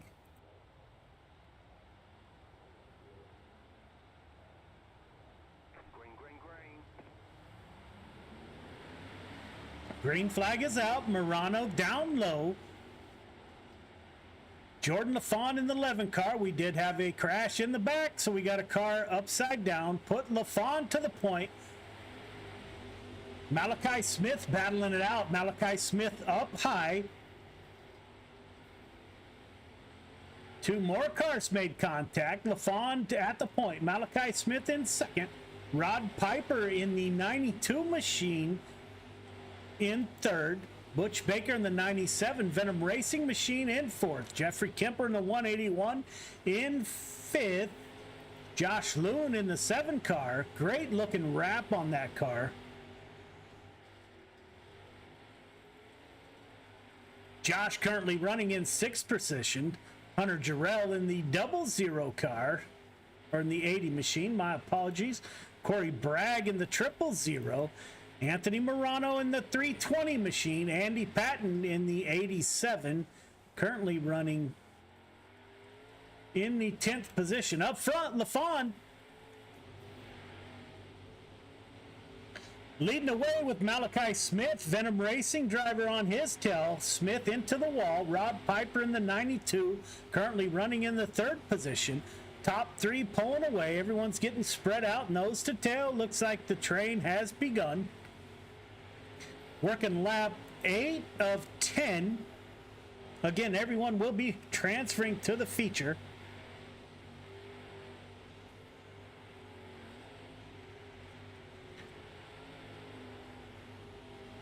Two to go. Working lap 9 of 10. Jordan LaFawn still on the point. Everyone else nose to tail around Kokomo. Looks like we're starting to slicken up the track a little bit. This is the last lap.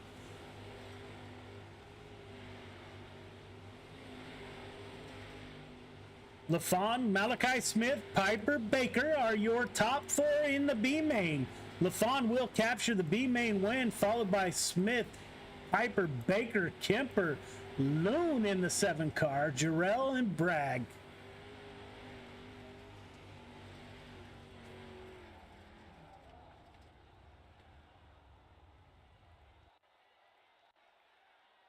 Three minutes of warm up.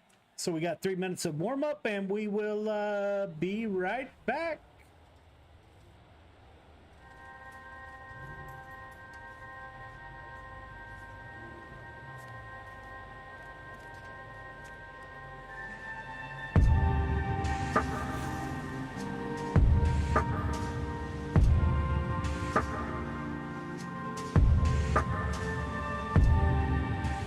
Thing is getting the word out, awareness of Mission 22, the struggle as it is to fight PTSD and suicide.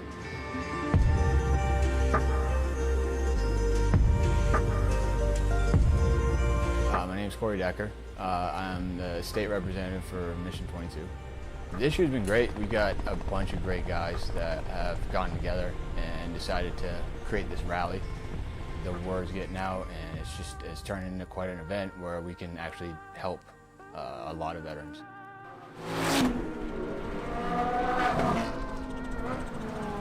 It's a great event, but you really have to go and see it for yourself, and it's really one of those things that's an experience. Just going that weekend, we've seen how it changes people.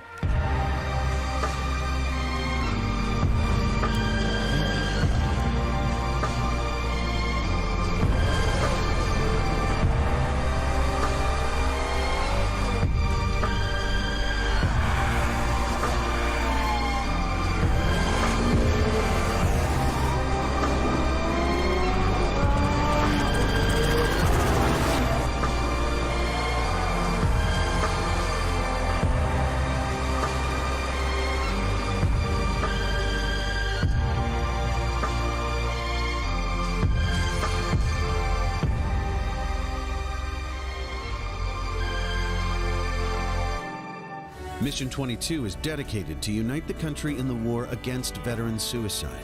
Bringing our veterans home is every American's job. Ambassadors are creating impact in their community across the country. Mission 22 has comprehensive treatment programs for post-traumatic stress and traumatic brain injury at no cost to veterans. This is an American issue. No matter where you stand, there's a place for your support. Visit mission22.com to learn more.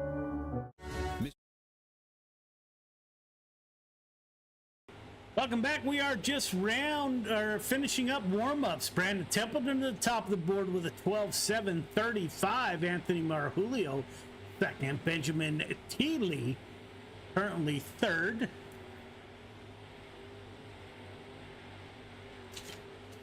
Again, welcome to the show. Greatly appreciate you tuning in.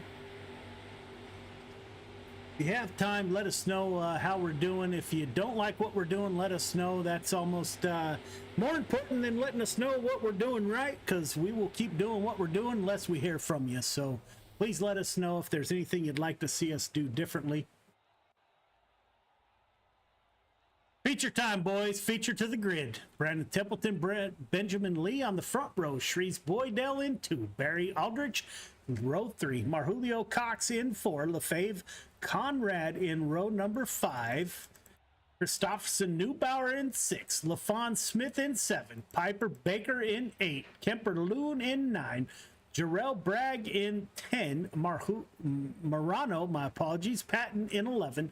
Zach Willingham and Dave Norquist round out your field of 24 drivers.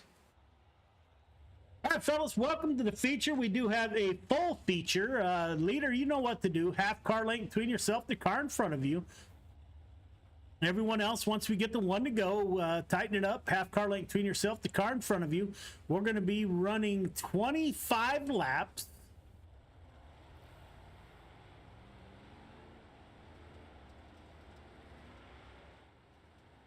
The initial start is on green. Do not jump the start. Do not pass before the start-finish line. We will talk about the caution flag restarts if we need them. Race hard, race clean. Good luck. Brandon Templeton on the front row. Benjamin T. Lee, newcomer in the 151 to his outside.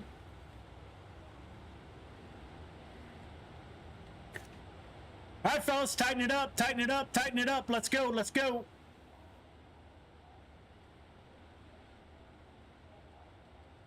Brandon Templeton in the 31 car will bring him to the green flag. Green flag is out. Templeton is off. Templeton dives to the inside. Benjamin Lee to the outside. 31 car slides up. Crossover by Lee. Put Lee to the front. Back it down. Caution is out. Somebody got spun around there mid-pack. Not sure who that was. Looks like Brandon Templeton will get his P1 starting position. Please go where iRacing's telling you to go. Get there as quickly as you can. Leader, right about where you're at is your start point. Anytime between there and the drop of the green flag. Everyone else, you're going on the car in front of you, except for outside pole, you're going on the leader. Working lap 3 of 25. Let's settle in, boys. Put on a good show. Let's tighten it up.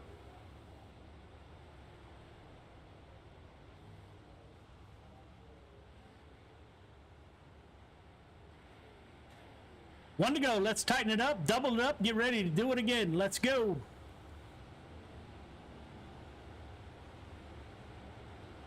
Looking good. Well done, fellas.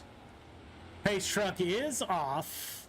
31 car Brandon Templeton will bring him to the green flag. Restart is on the leader after a caution. Tighten it up in the back. 31 car gets a little bit of a jump on Lee. 31 car down low. Will he slide up this time and block that crossover by Lee? Yes, he will. Lee was not able to cross over that time by. Put the 31 out to a solid lead. Lee now dives down low. Lee's going to try that. Caution's out. Back it down. Looks like the 11 car LaFawn is upside down. Not real sure what happened to the 11 car. Got contact throughout the field.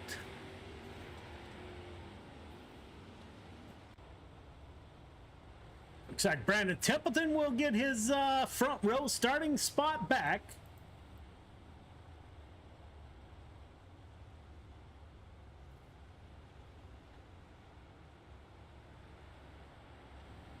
Uh, 11 car, exit the track, please.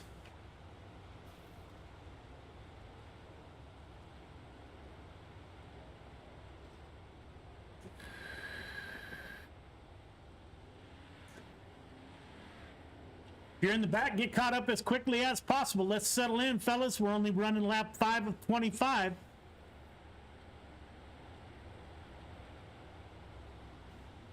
Got a ways to go.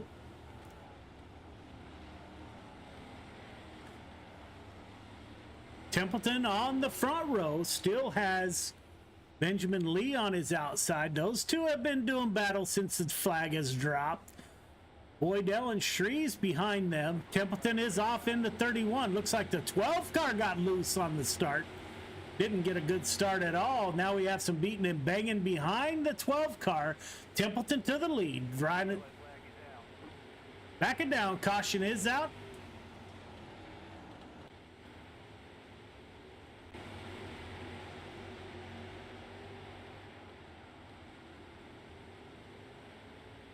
Had contact there coming out of the turn 2.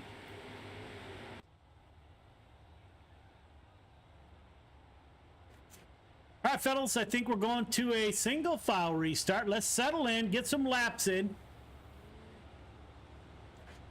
Leader, 1.5 car length behind the pace truck. Everyone else, half car length between yourself, the car in front of you once we get the 1 to go.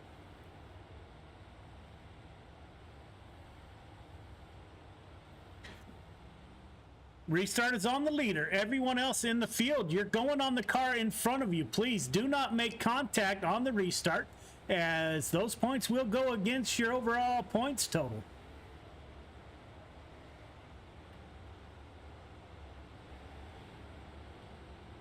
Pace truck is off. Brandon Templeton in the 31 machine will bring him back to the green flag.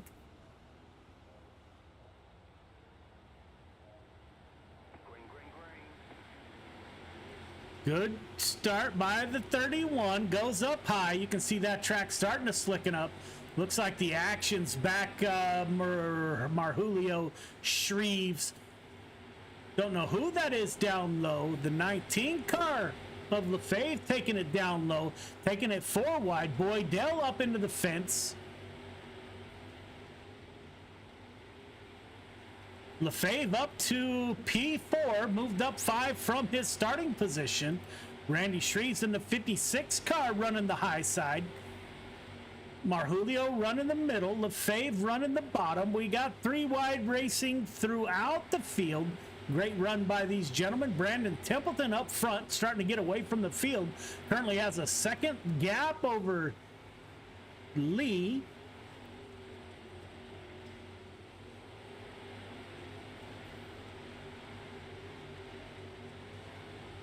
Corey Bragg in the 000 car. 000 car, that is the leader above you. Hold your line, please. 000 car, those are the leaders. Hold your line. Brandon Templeton on the point with Lee behind him. Lee scraping the wall. Randy Shreves in the 56 machine. Lefebvre in the 19, the first car to venture down low. Got Anthony Marjulio in the 238. Mass Mafia driver to his outside. Hayden Berry, Mass Mafia, this week's Friday night spotlight driver. Looks like he's running that center line, so we have multiple grooves of racing here. We are working lap 13 of 25. Looks like Templeton's about to come into a group of lap traffic. See if he can get through that lap traffic.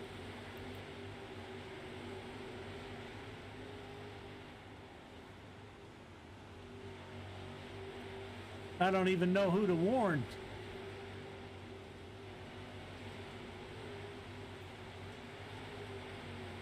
.320 car, that is the leader behind you. .320 car, that is the leader behind you. Hold your line.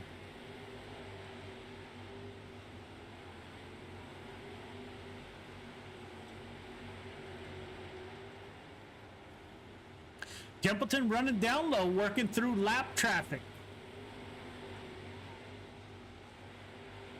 Got a slow car. Looks like the 320 car got sideways. 87 car, that is the leader behind you. 87 car, that is the leader behind you, sir. Benjamin Lee staying right with the 31 car up front. Looks like they pulled well away from third place, Marjulio. Caden Berry and Randy Shreve still going at it. Put the 56 of Shreves up to P4. Caden Berry, they're still not done yet. Back it down. Caution is out. Back it down.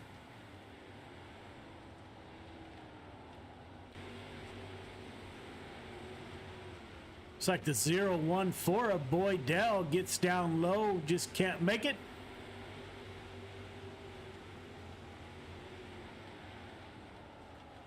Templeton still on the point. Great battle by these guys. All right, fellas, great restarts. Just remember, half car length between yourself, the car in front of you once we get the one to go. Restart is on leader. Everyone else, you're going on the car in front of you. We're working lap 19 of 25. Putting on a great show so far. Let's get caught up in the back, please. Get caught up in the back. Leader, keep a steady pace once the pace truck exits between there and your restart point, sir.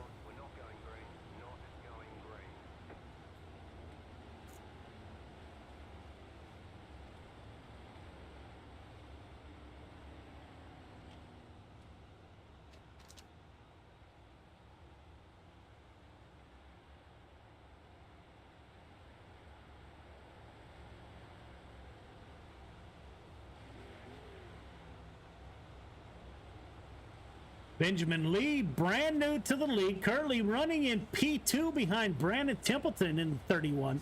Pace truck is off. We are tighten it up in the back, please. Tighten it up in the back. Templeton will bring him to the line. 31 car is off. Gets a good start on Lee. Templeton stays down low. First car up high is the 19 car of Lefebvre. Everyone else down low. You see two slick grooves, one up high, one down low. Benjamin Lee to the rear bumper of Templeton. Go on board with Benjamin Lee, running behind the 31 car of Templeton. Anthony Marjulio currently running in the third position. Cars are tempting that tire out there. Lee moves up high. Marjulio might get by on the bottom side. Templeton with a good lead over the field.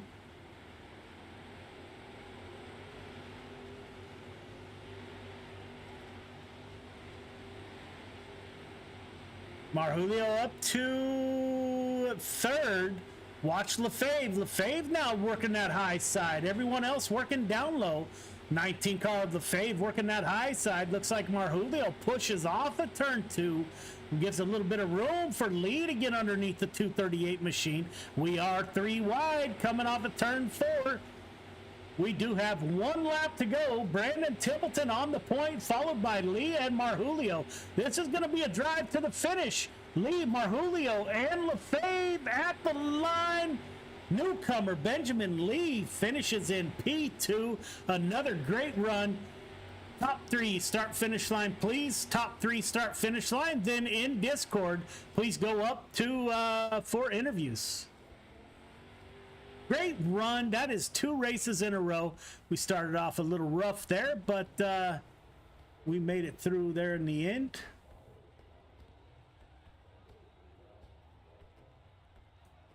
All right, fellas, go up top for your interviews in Discord.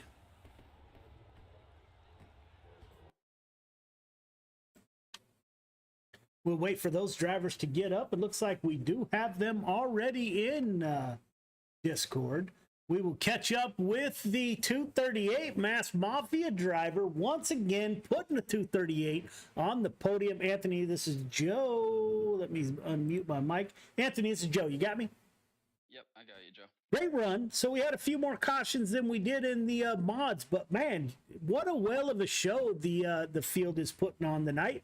how'd the track change, man? And you came up 4 positions from the start. How'd you get up there?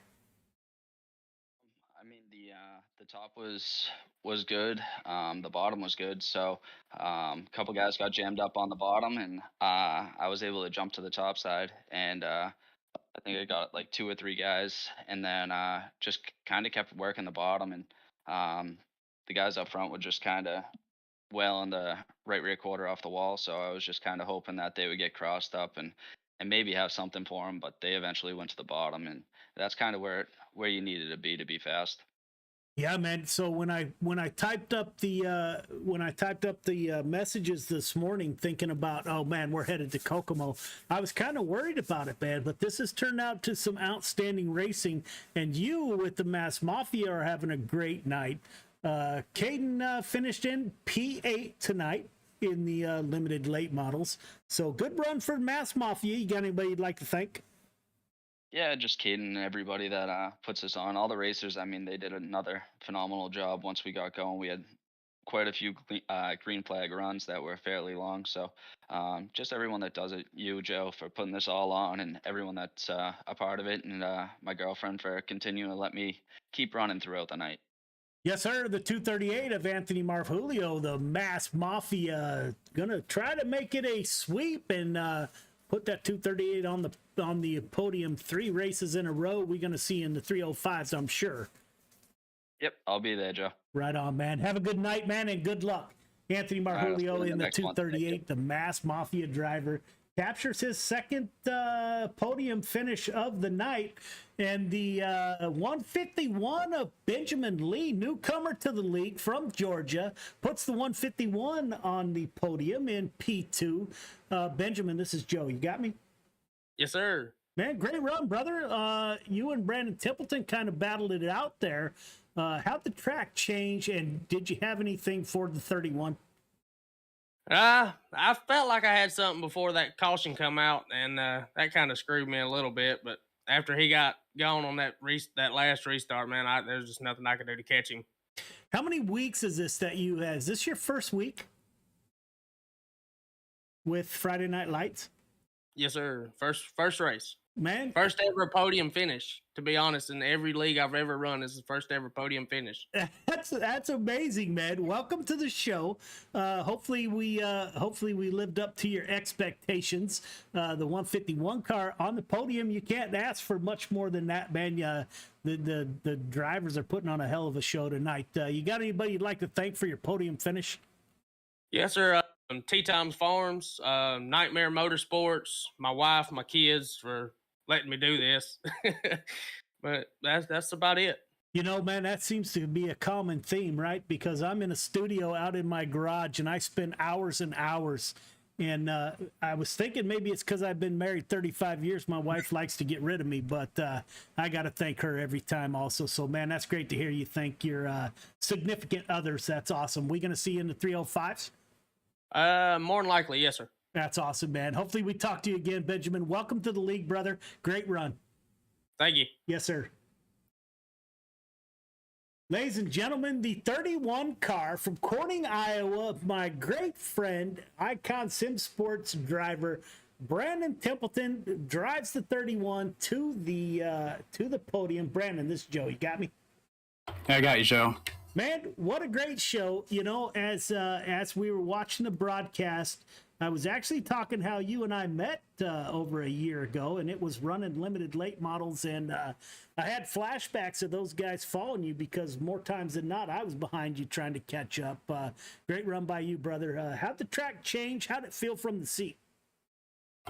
It felt pretty good. This is the first time I hopped in these limited late models for like a couple months. The last time was whenever I did a Friday Night Lights last season. So I was a little unsure what it was going to handle like. And that first corner of the feature, I went in and I was way tight and I pushed clear up the track and Benjamin was able to get under me there. Then thankfully the caution came out and I got a second try at it. And that time I was able to throw it in a little better and keep the car turning out of the corner. And from there on, it was just, you know, that top was really flying. And then we got into lap traffic and I dove low to get under a car and it kind of stuck. And so then it just started being a matter of who could go lowest.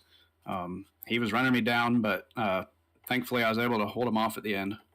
Yeah, you and Benjamin Lee was behind you in the 151, brand new tonight, actually. This is his first race with us. It looks like you guys navigated traffic to a T. You guys pulled away from third place quite a bit there. You got anybody you'd like to thank for your run? I got to thank you, of course, for getting me into this league racing. Icon Sim Sports, Big C's Lawn Care, Extreme Images by Ashley, Maley's Makery, my wife and kids, Friday Night Lights, and Got Your Six Racing Network, everyone watching at home. Yeah, and I will take this special opportunity to thank Brandon Templeton on a personal note. There is not a move that I make or that we make, actually, in Friday Night Lights or anything. Brandon has been with me side by side for every step of the way. Brother, I really appreciate your ear and your guidance as man, I think we created something super special. So I appreciate you, and thanks for coming out for sure. Yeah, I wouldn't want to be anywhere else, so this has been a blast. Thanks. Yes, sir. All right, ladies and gentlemen, that is the 31 car. Brandon Templeton finishes P1, puts it in victory lane. We will be moving on to the sprint cars, 305, the nightcap. And we will be right back as we transfer over to the sprint cars. Stay with us.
Yes, that's why. So we'll just give them a quick brush, and then we'll get our stuff on, and then we have like an obstacle course. And so Why I'm smiling. you don't know why you're smiling. We always smile. Smiling's the best. The Mission 22 Equine Program is a riding program for children of veterans. We also serve grandchildren or direct family members of veterans. It's a lot of fun, and I've always loved horses. We have private lessons and group lessons, but it's not just riding. You know, riding lessons, people just think that that's all it is. But we have the opportunity here to really build confidence, to lower stress levels, to give them an outlet and opportunity to spend time doing something healthy and productive. Mission 22 is really based on the foundation of the importance for family. It's why we're supporting families here. So in a time where kids' programs are being canceled left and right, school is shut down, they're not able to be around their friends, you know, being able to have an opportunity where they can just be together and let go of that stress and be around people.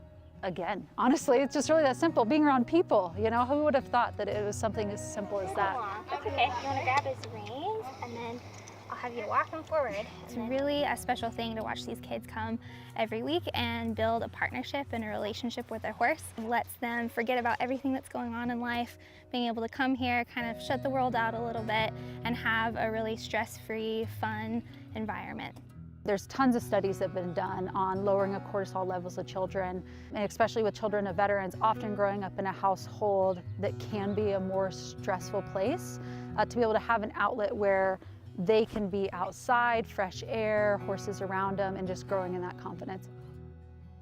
Horses are really unique. They're very intuitive to people. They're very emotionally intelligent. They're very emotional animals, very in tune to people. They have a great way of reading people as well, that they can pick up on if you're feeling nervous or scared or excited. They're very reflective to how you feel.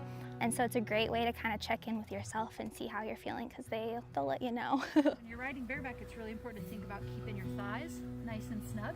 Watch your spacing. Remember 1 to 2 horse lengths in between. Nice work.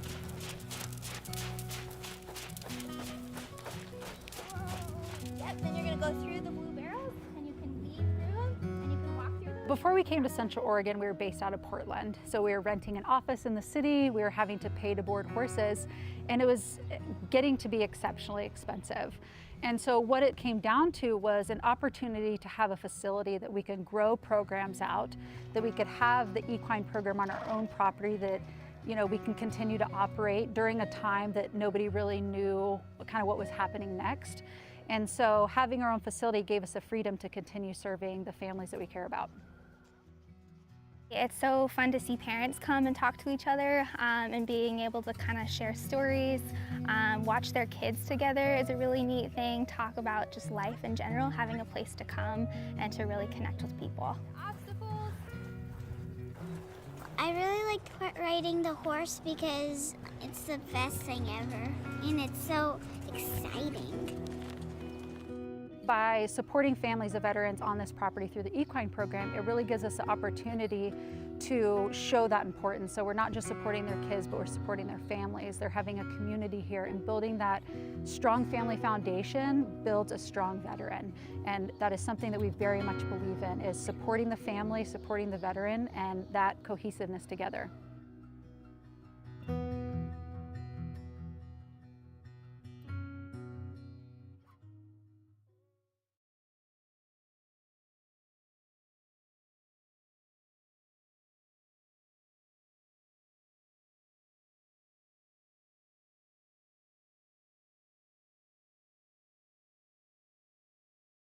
I am Sergeant Clay Warren. I suffered from PTSD. In 2013, I ended my whole life. Now my voice has been brought back to speak to people like me. Know that you're not the only one. Things can get better. You don't have to carry that burden anymore. Speak up now to get the help that you need. 22 veterans end their lives every day. You just heard the reconstruction.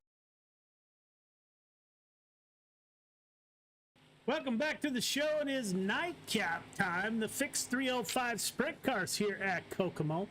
Been a heck of a night. Guys, the drivers have put on a really good show. Greatly appreciate everyone coming out in joining us, and especially appreciate those out there watching and cheering on your favorite driver. Looks like the field is filling out nicely. We don't have a huge field by any stretch of the imagination, but we got quite a few drivers in the field. Again, our title sponsor, Gears Unlimited, has come on board and taken over Friday Night Lights. We still do have sponsorship opportunities for each of the divisions. If you want to sponsor the 358s, limited late models, or 305 sprint cars, please let us know. We would gladly entertain. And none of this would happen without Gears Unlimited or any of our other supporters, Coast to Coast Racing League. We are not an official member of Coast to Coast Racing League.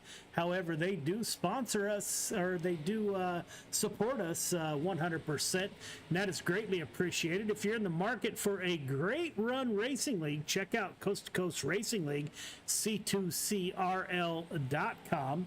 Very well-run league. It's racing without all the drama that you get in other leagues.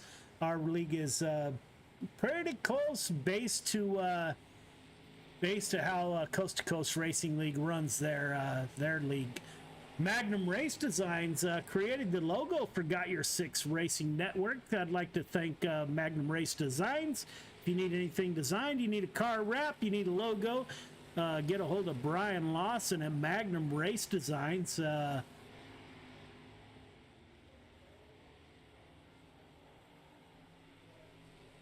We're going to go to a driver's meeting here in about 3 minutes.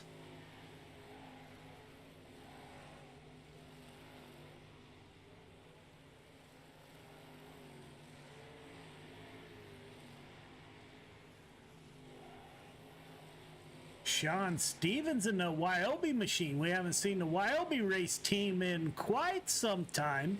However, Sean has driven the 26 car to the top of the board in practice. Looks like we're not going to have a packed house by any stretch of the imagination. Hopefully the quality of the racing is as good as we've had all night. We currently have 14 cars in the field.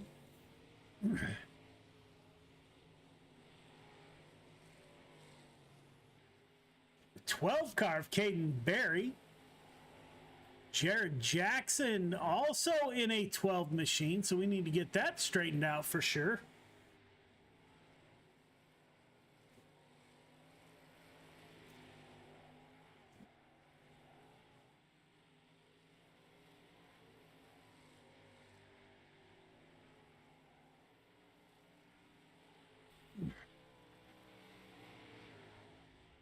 Jared Jackson has an amazing story. You can listen to a podcast with Jared in it. I would search Jared Jackson. Can't remember the name of the podcast, but absolutely amazing story. North Carolina driver Jared Jackson doesn't race with us a lot, but we enjoy it when he can come out and run with us.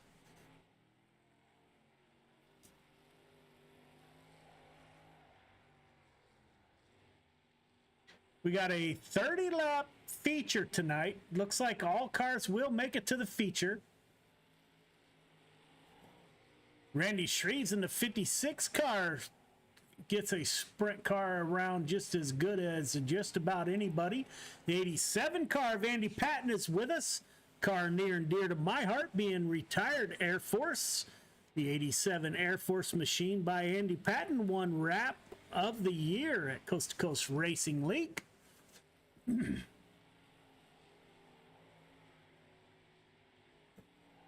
Anthony Morano, this is his first week with us in the 320 machine.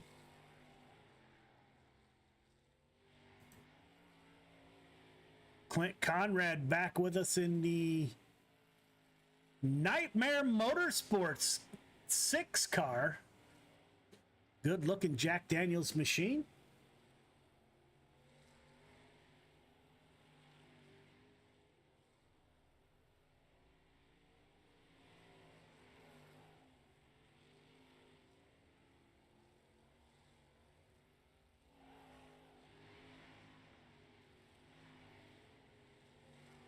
All drivers, clear the track, please. All drivers, clear the track for a driver's meeting, please.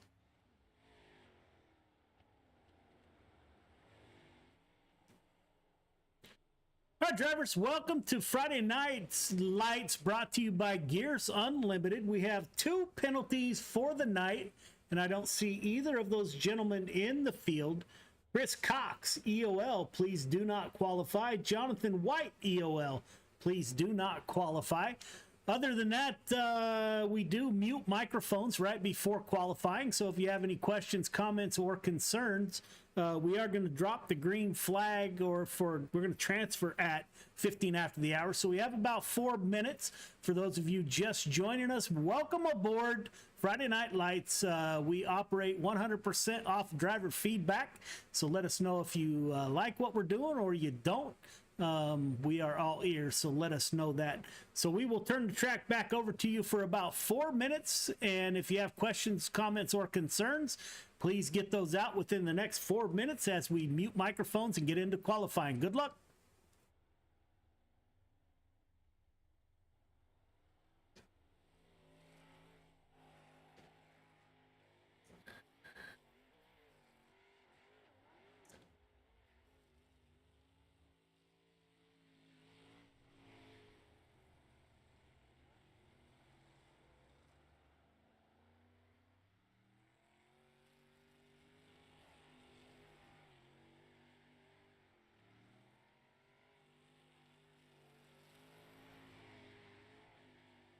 On Edge, Jared Jackson, On Edge Racing Team, out on the track. The 320 of Murano. Let's see if we have anybody new.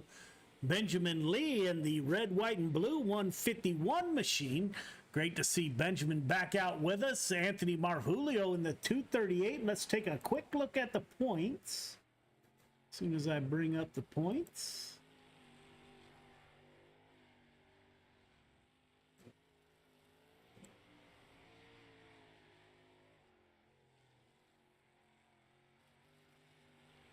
See where the standings are currently in your 305 sprint car division. Anthony Marjulio, we just talked about, currently first in the points. Nathan Aldrich in second, Shreves third, Barry fourth, Andrew Fike round out your top 5 in sprint car points. Looks like Marjulio is in the field. I see Nathan Aldrich in the field. Randy Shreves is with us. Caden Berry is with us. I do not see Andrew Fike, so it looks like Andrew Fike will sit out this week.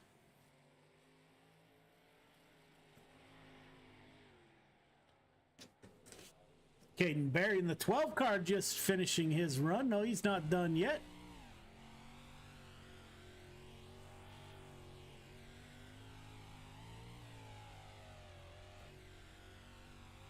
Go on board with Caden Berry, the 12 car, Mass Mafia driver.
Not a huge field tonight. We got 15 cars currently in the field. We'll see who comes out first for their qualifying run.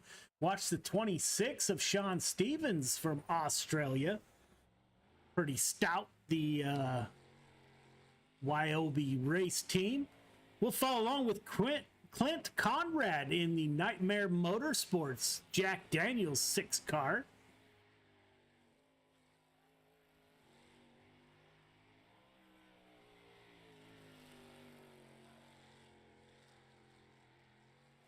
Clint, brand new, like 45 minutes ago, new to Friday Night Lights. Clint, thank you for coming out. Andy Patton to the top of the board with 11.631. Sean Stevens, we talked about the 26 car, with 11.360 to the top of the board. Jeffrey Kemper out on track, currently 7th quick. Clay Christopherson in the 51 Mellow Yellow machine, currently 8th quick with 11.875. Jeff Falero in the 200 machine is one to watch. Jeff Falero up to 5th quick with 11.803. Andy Patton still out on track, up to 4th quick. Anthony Morano in the 320 just finishing up 10th quick. Randy Shreves in the 56 machine up to 2nd quick with 11.589. Good run by Shreves. Patton still out getting some practice laps. Kemper out on the track. The 12 car of Caden Berry out on the track. Let's see how the youngster gets the 12 car around the track. Again, if you have not read our driver spotlight on our Facebook page, highly recommend that you do. Caden Berry as our driver spotlight driver this week. Great story. First lap of 12.044 for the 12 car. 12th quick. A little bit quicker the second lap, but does not move up. We do have about 45 seconds. Anthony Marjulio out on track in the 238 machine. Caden Berry's Mass Mafia teammate. Let's see how the 238 gets around Kokomo.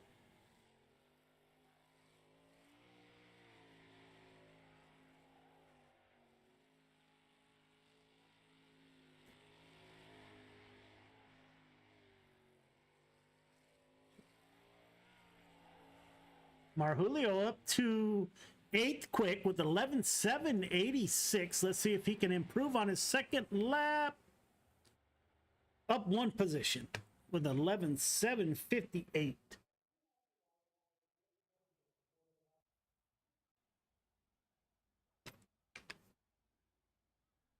Heat 1 to the grid. Heat 1 to the grid, please.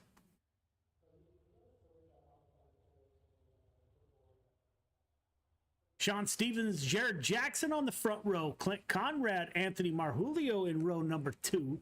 Benjamin Lee and Anthony Morano in 3. Caden Berry rounds out your field of 7 drivers. All right, drivers, welcome to heat number 1. You guys know the drill. Leader, 1.5 car length behind the pace truck, please. Everyone else, once we get the 1 to go, going to ask you to tighten it up. Half car length between yourself, the car in front of you. The restart is on green. Do not jump the start. Do not pass before the start finish line. Everybody will be heading to the feature tonight. However, if this were a packed field, top 4 heading to the feature. 1 to go. Let's tighten it up, please. Tighten it up, tighten it up, tighten it up. Let's go. Leader, keep a steady pace once the pace truck exits. Tighten it up in the second row, please.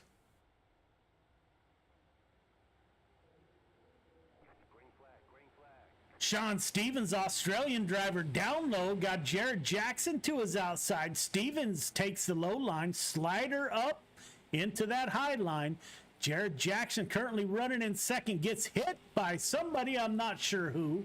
Anthony Marjulio up to P2, Morano in 3, Benjamin Lee up to P4, Caden Berry in the 12 car.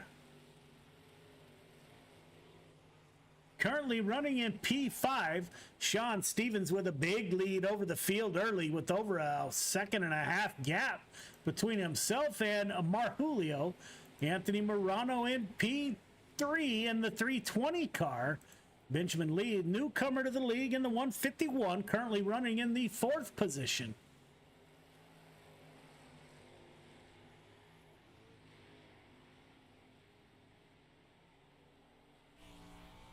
Go on board with Anthony Morano, currently running in the 3rd position.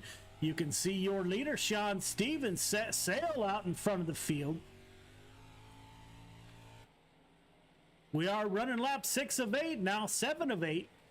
Benjamin Lee currently running in 4th. Caden Barry in 5th position. John Stevens way out front of the field, over a 2.5 second gap over the field. This is the last lap. Marjulio in 2nd. Field spread out nicely. Morano in 3rd. Lee in 4th. Caden Barry in 5th. Clint Conrad back out on the track.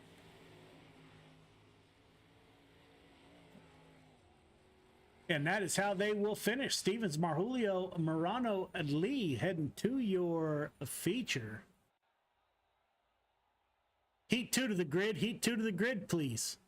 Randy Shreves, Andy Patton on the front row. Jeff Falero, Nathan Aldrich in row number 2. Clay Christofferson, Greg Boydell in 3. Jeffrey Kemper round out your field of 7 drivers. All right, fellas, welcome to heat number 2. You guys know the drill by now. Leader, 1.5 car length behind the pace truck. Everyone else, half car length between yourself, the car in front of you. Once we get the one to go, restart, or the start is on green. Do not jump the start. Do not pass before the start finish line. Top 4 heading to the feature. Actually, everyone is headed to the features. Congratulations. Race hard, race clean, put on a great show. Good luck. 6 of the 7 cars in the field are from the Coast to Coast Racing League. Again, we are not an official member of Coast to Coast Racing, but they do support Friday Night Lights, and that's greatly appreciated. If you're in the market for a great run race league, check out Coast to Coast Racing League at c2crl.com. Randy Shreves in the 56 car will bring us to the green flag with Andy Patton in the 87 to his outside. Green flag is out.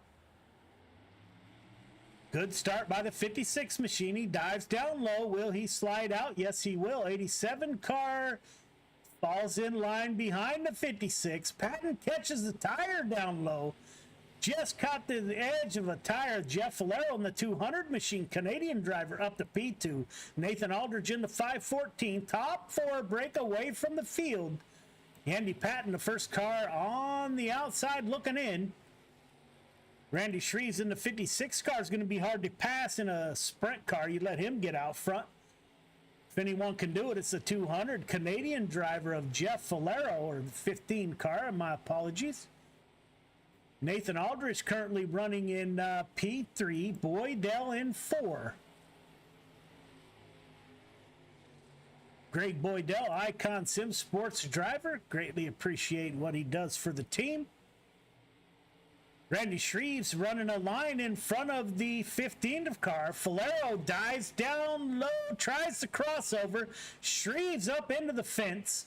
Falero to the point. Nathan Aldridge in 2nd. Boydell in 3rd. Andy Patton back into your top 4, working lap 7 of 8. Put the 514 of Nathan Aldridge to the point.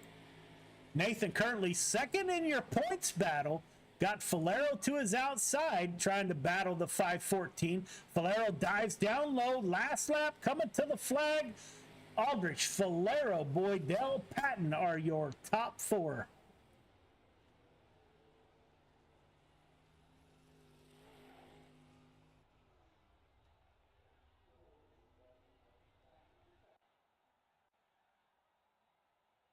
All right, fellas, 3 minutes of warm-up, and we'll go feature racing. We did not have enough cars to run a B or C main, so we will go into warm-up, and we will get into feature racing. We will be right back.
Welcome back. We are just finishing up warm-ups.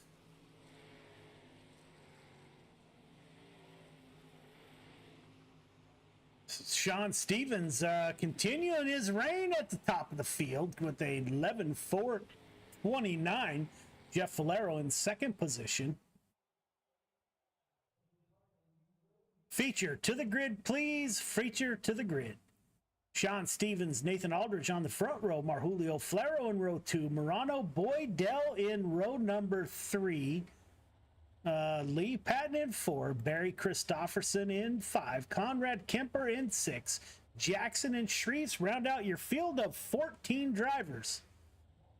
All right, drivers, welcome to the feature. Leader, nothing changes from your heat races. Going to ask you to stay 1.5 car length behind the pace truck. Everyone else, once we get the one to go, going to ask you to tighten it up. Half car length between yourself, the car in front of you. The initial start is on green. Do not jump to start. Do not pass before the start-finish line. 30 laps to get it done. Race hard, race clean. Good luck.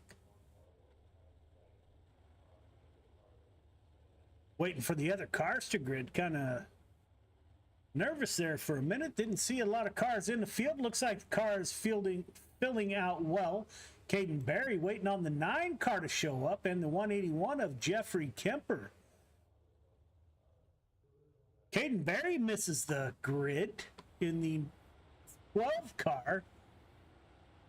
Sean Stevens on the pole in the 26. Let's see if Nathan Aldrich has anything for Sean Stevens.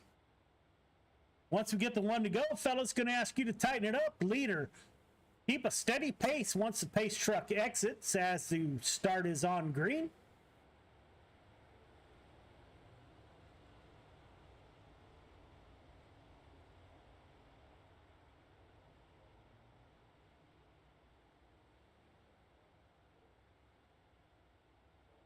Hayden Berry currently running 4th in the points, misses the grid, as does the 181 of Jeffrey Kemper. Pace truck is off. Sean Stevens, Australian driver, brings it to the green flag. Nathan Aldridge gets a jump on that top side. Let's see if the Aussie slides up. He will, and they make contact. The 5:14 backing down. Caution is out. 5:14 of Nathan Aldridge started in second position, made contact with your leader.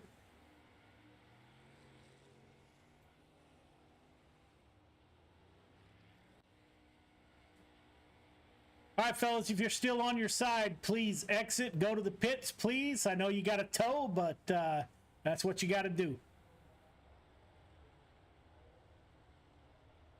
Jeff Valero will get P1. I think we shall see here momentarily.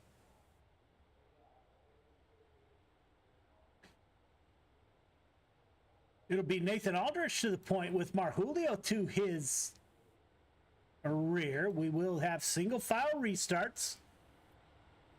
All right, fellas, let's get back in line.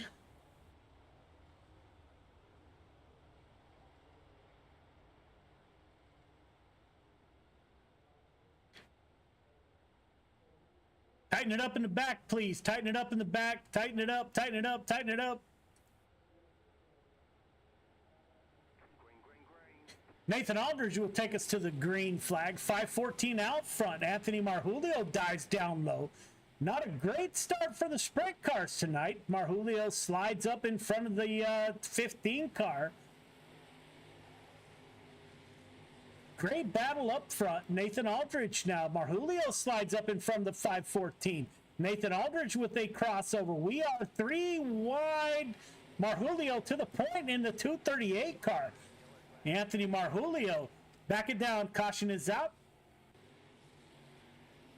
Nathan Aldridge gets up into the fence, running by himself.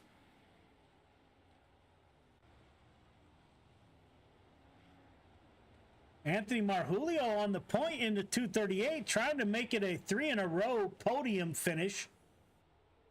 All right, fellas, let's get where iRacing tells you to be. Let's get caught up.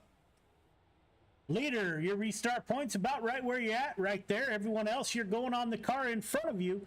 Do not pass before the start-finish line, please. Greg Boydell in the 014 coming out of the pits, getting back into the fight.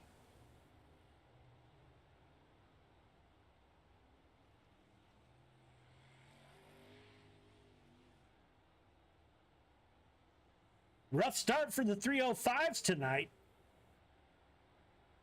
Usually the cleanest of the shows. All right, fellas, 1 to go. Let's tighten it up, please. Tighten it up.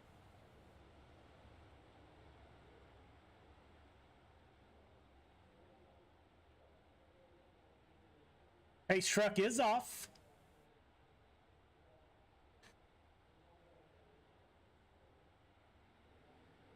.238 will bring him to the green flag. Marjulio dives down low. 15 car of Jeff Falero up high. Gets a great run off that top side. Will Falero dive down low? He will. Anthony Marjulio to his outside. Marjulio at the line in the 238. Mass Mafia. Looks like we do have quite a battle. Andy Patton in the 87 car in a fight back there. Jared Jackson in the 12 car. Behind him, Randy Shreves in the 56. Jackson gets loose, gets hit by the 56.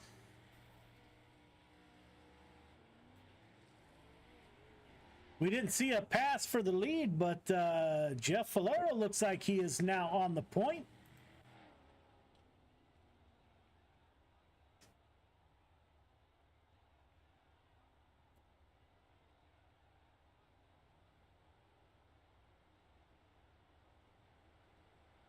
All right, fellas, we're only working lap 7 of 30. Let's settle in. Got a long way to go here.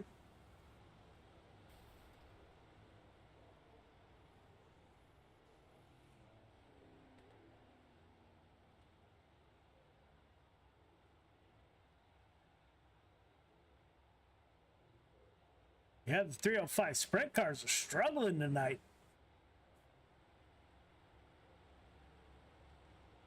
One to go. Let's tighten it up. Half car length between yourself, the car in front of you. Jeff Falero on the point. Marjulio in P2. Newcomer Benjamin Lee trying to put his car on the podium 2 races in a row. Falero in the 15 is going to be hard to pass once you give him the lead. He makes that car super wide. Marjulio in second, Lee in third, Andy Patton in the 87 machine now in 4th position with Lee getting to his outside. Randy Shreves battling Patton for that 5th position, 4th position. My apologies. Benjamin Lee trying that bottom side in the 151 machine up front. And Jeff Falero pulling away from the field driver out of Canada. Anthony Marjulio, Mass Mafia in second. Benjamin Lee, Georgia driver, currently running in the 3rd position. Randy Shreves in the 56 in 4th. Andy Patton dives down low. Well, that's Sean Stevens. Sean Stevens in the 56 machine getting around Kokomo super quick.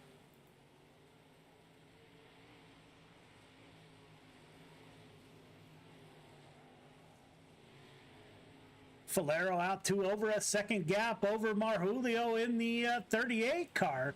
Benjamin Lee still running in 2nd position. Sean Stevens a lap down trying to get his lap back, and he is dicing through the field in the 26 machine. Jeff Falero holding it down. Jeff Falero down low. 014, that is the leader above you. Hold your line, sir. That is the leader above you.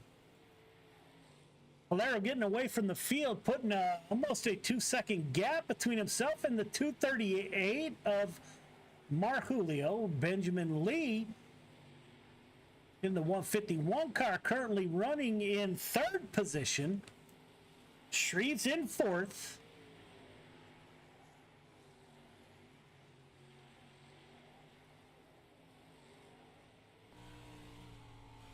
Go back with Randy Shreves as he battles through some lap traffic. No, that is for position in front of him. He's got newcomer Benjamin Lee in front of him. They make contact. Shreves gets around. Somehow they keep going.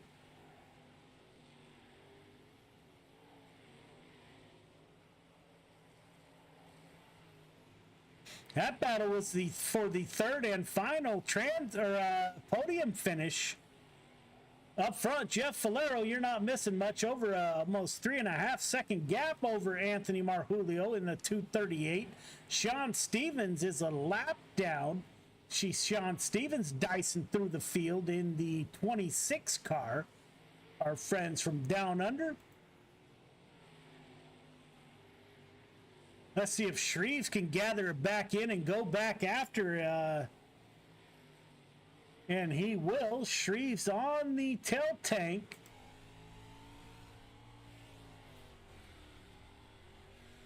Here, Randy Shreves in, working the throttle, trying to get around the 151 car.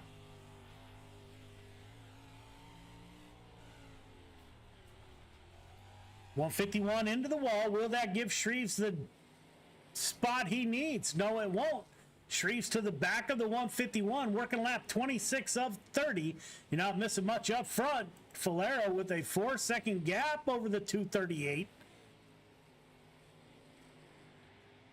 Benjamin Lee currently in the 4th position. Shreves has lost that momentum that he had. Car still running 3 wide in the back of the field. Sean Stevens getting through the field in a big hurry.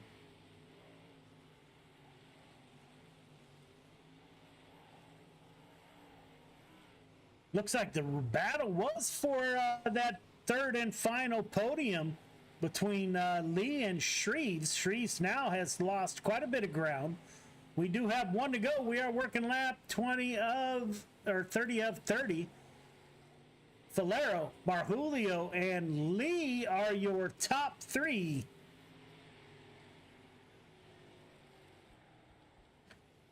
Top 3 start finish line, please. Top 3 start finish line.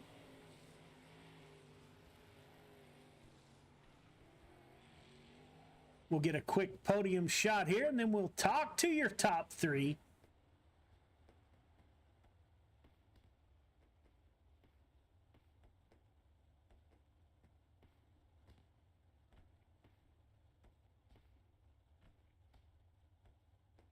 All right, fellas, well done. Don't forget to go up for interviews.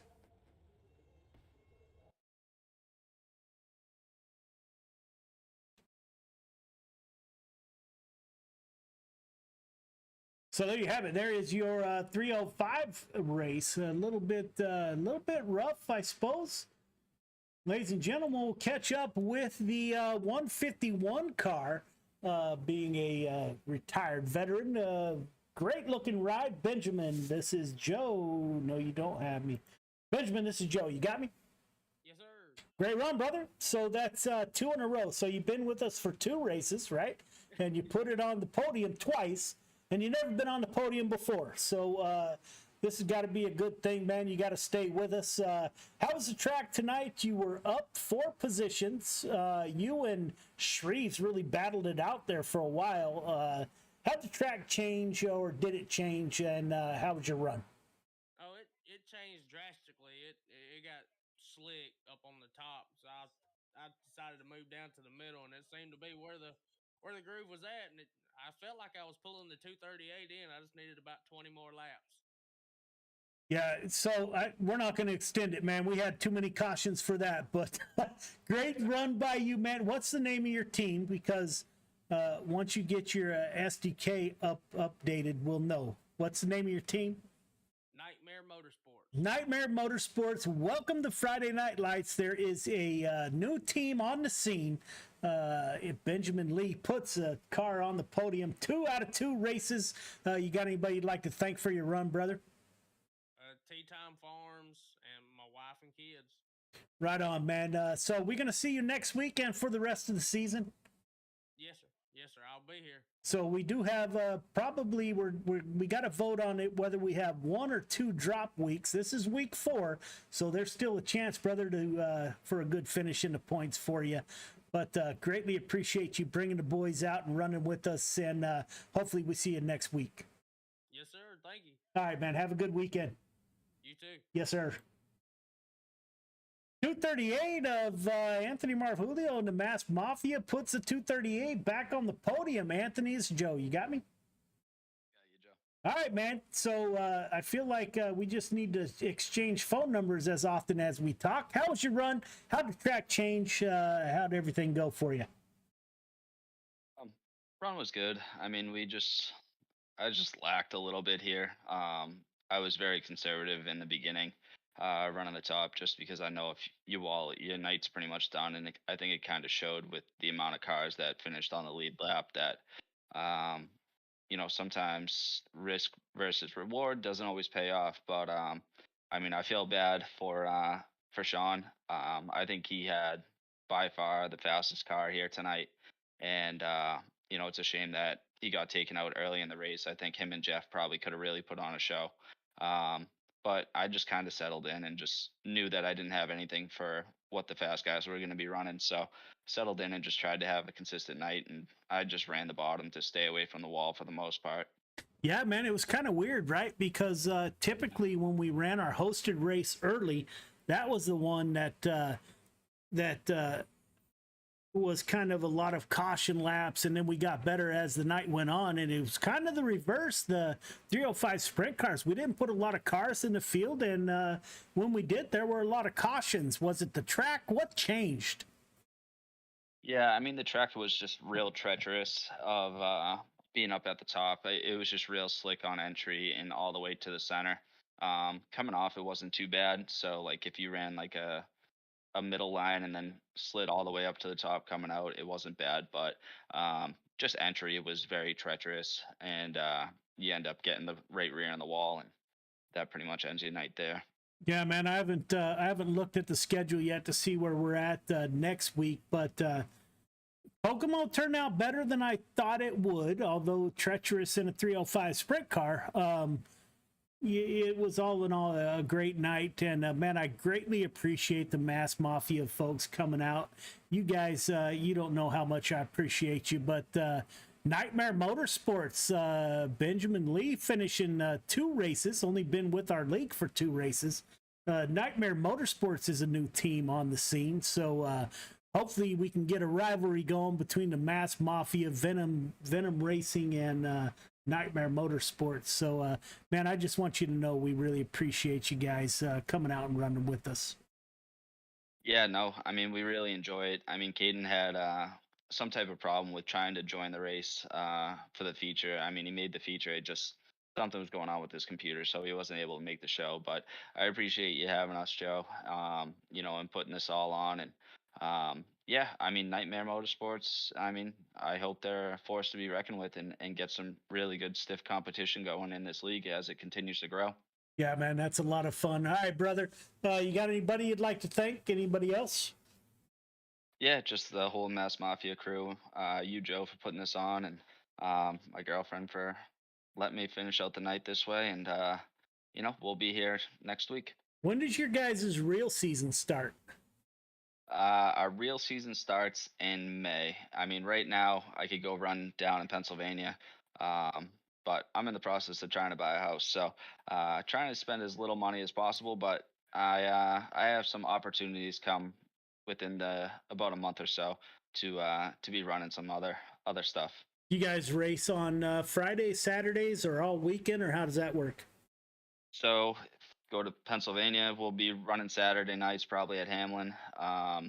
But up here at Legion Speedway, they run Friday nights, and then Bear Ridge is Saturday nights. And then I think we have a couple races at Loudon at the new dirt track there, and I believe those are on a Saturday. So we should be able to make most of these shows. See what happens, I guess. Yeah, man. So that was the worry, right? When we created this, what happens when the real drivers go back to racing? And so we'll see how that plays out. Regardless, we'll be here next winter for sure. But hopefully this lasts through the driving season. Again, thank you, brother, for you guys coming out. Greatly appreciated, and look forward to seeing you guys next week. Sounds good, Joe. Thank you. All right, man. Have a good night. Have a good weekend. You too. All right. So, ladies and gentlemen, there you have it. There is Friday Night Lights. Just finished up the 305 sprint cars. Greatly appreciate everybody for tuning in. We had a great show tonight. Kind of ended kind of slow, but that's okay. We didn't have a ton of cars. I think that's the least amount of sprint cars we've had show up yet. But as always, we greatly appreciate you folks tuning in. Again, send us feedback if you like what we're doing. That's great. More importantly, if you don't like what we're doing, let us know what we can do better. Again, hope to see you next Friday night. Again, the show starts at 6:30, although we may change that 6:30 now that we're not running hosted on the first race. There was a big break between the mods and the limited late model start, so we'll see how that plays out. We'll get feedback from the drivers. Again, thanks for coming out. I hope you all have a great weekend, and we will catch up with you next time.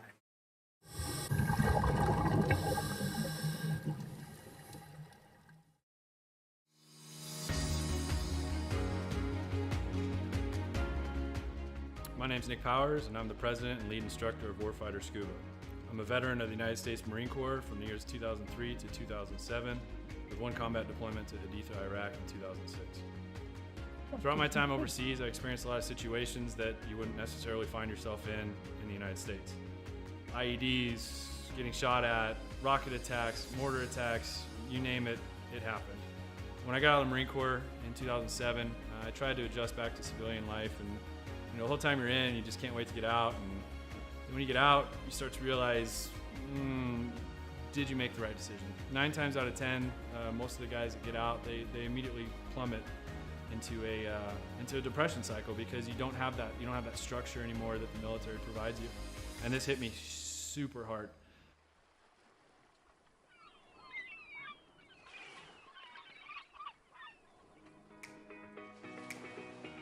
We moved to one of the #1 top dive destinations in the entire world, and I figured I'd start getting back into scuba diving. And after our first couple dives, I realized how peaceful it was underwater and how none of my problems followed me. You're just there in the present moment. I had the idea for Warfighter Scuba, and I kind of hinted at it, and they said, you go for it. And that's basically how Warfighter Scuba was born.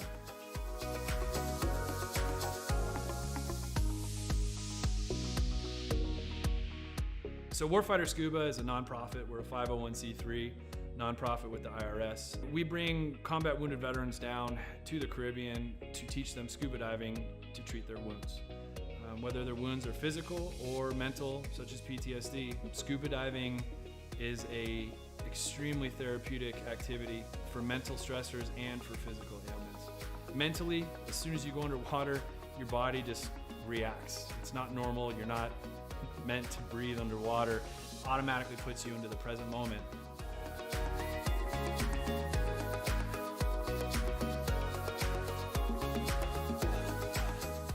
You have nothing but peace and calm. This ability to separate yourself from reality really allows veterans to find out what their trigger mechanism might be for their particular mental stressors.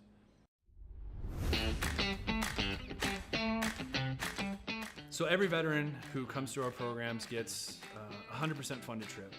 Each veteran also receives a round-trip ticket from their home of record.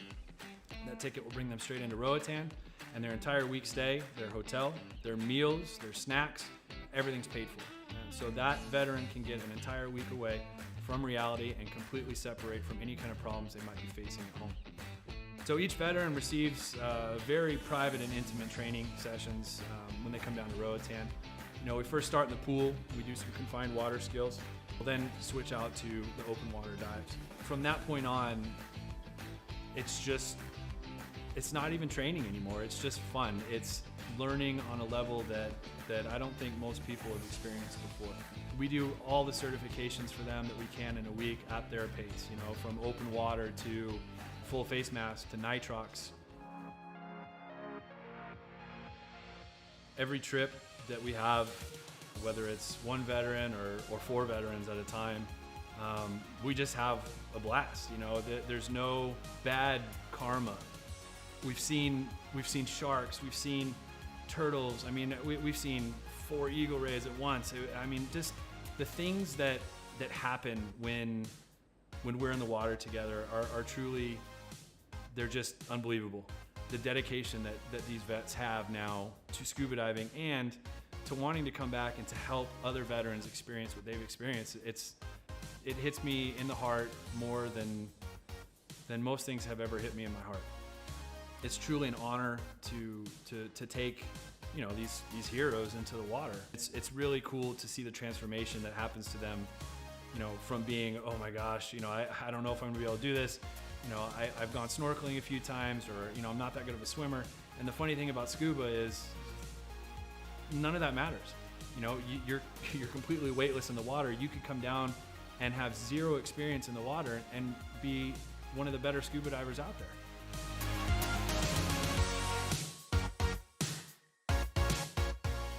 So as with all nonprofits, we rely solely on generous donors such as yourselves.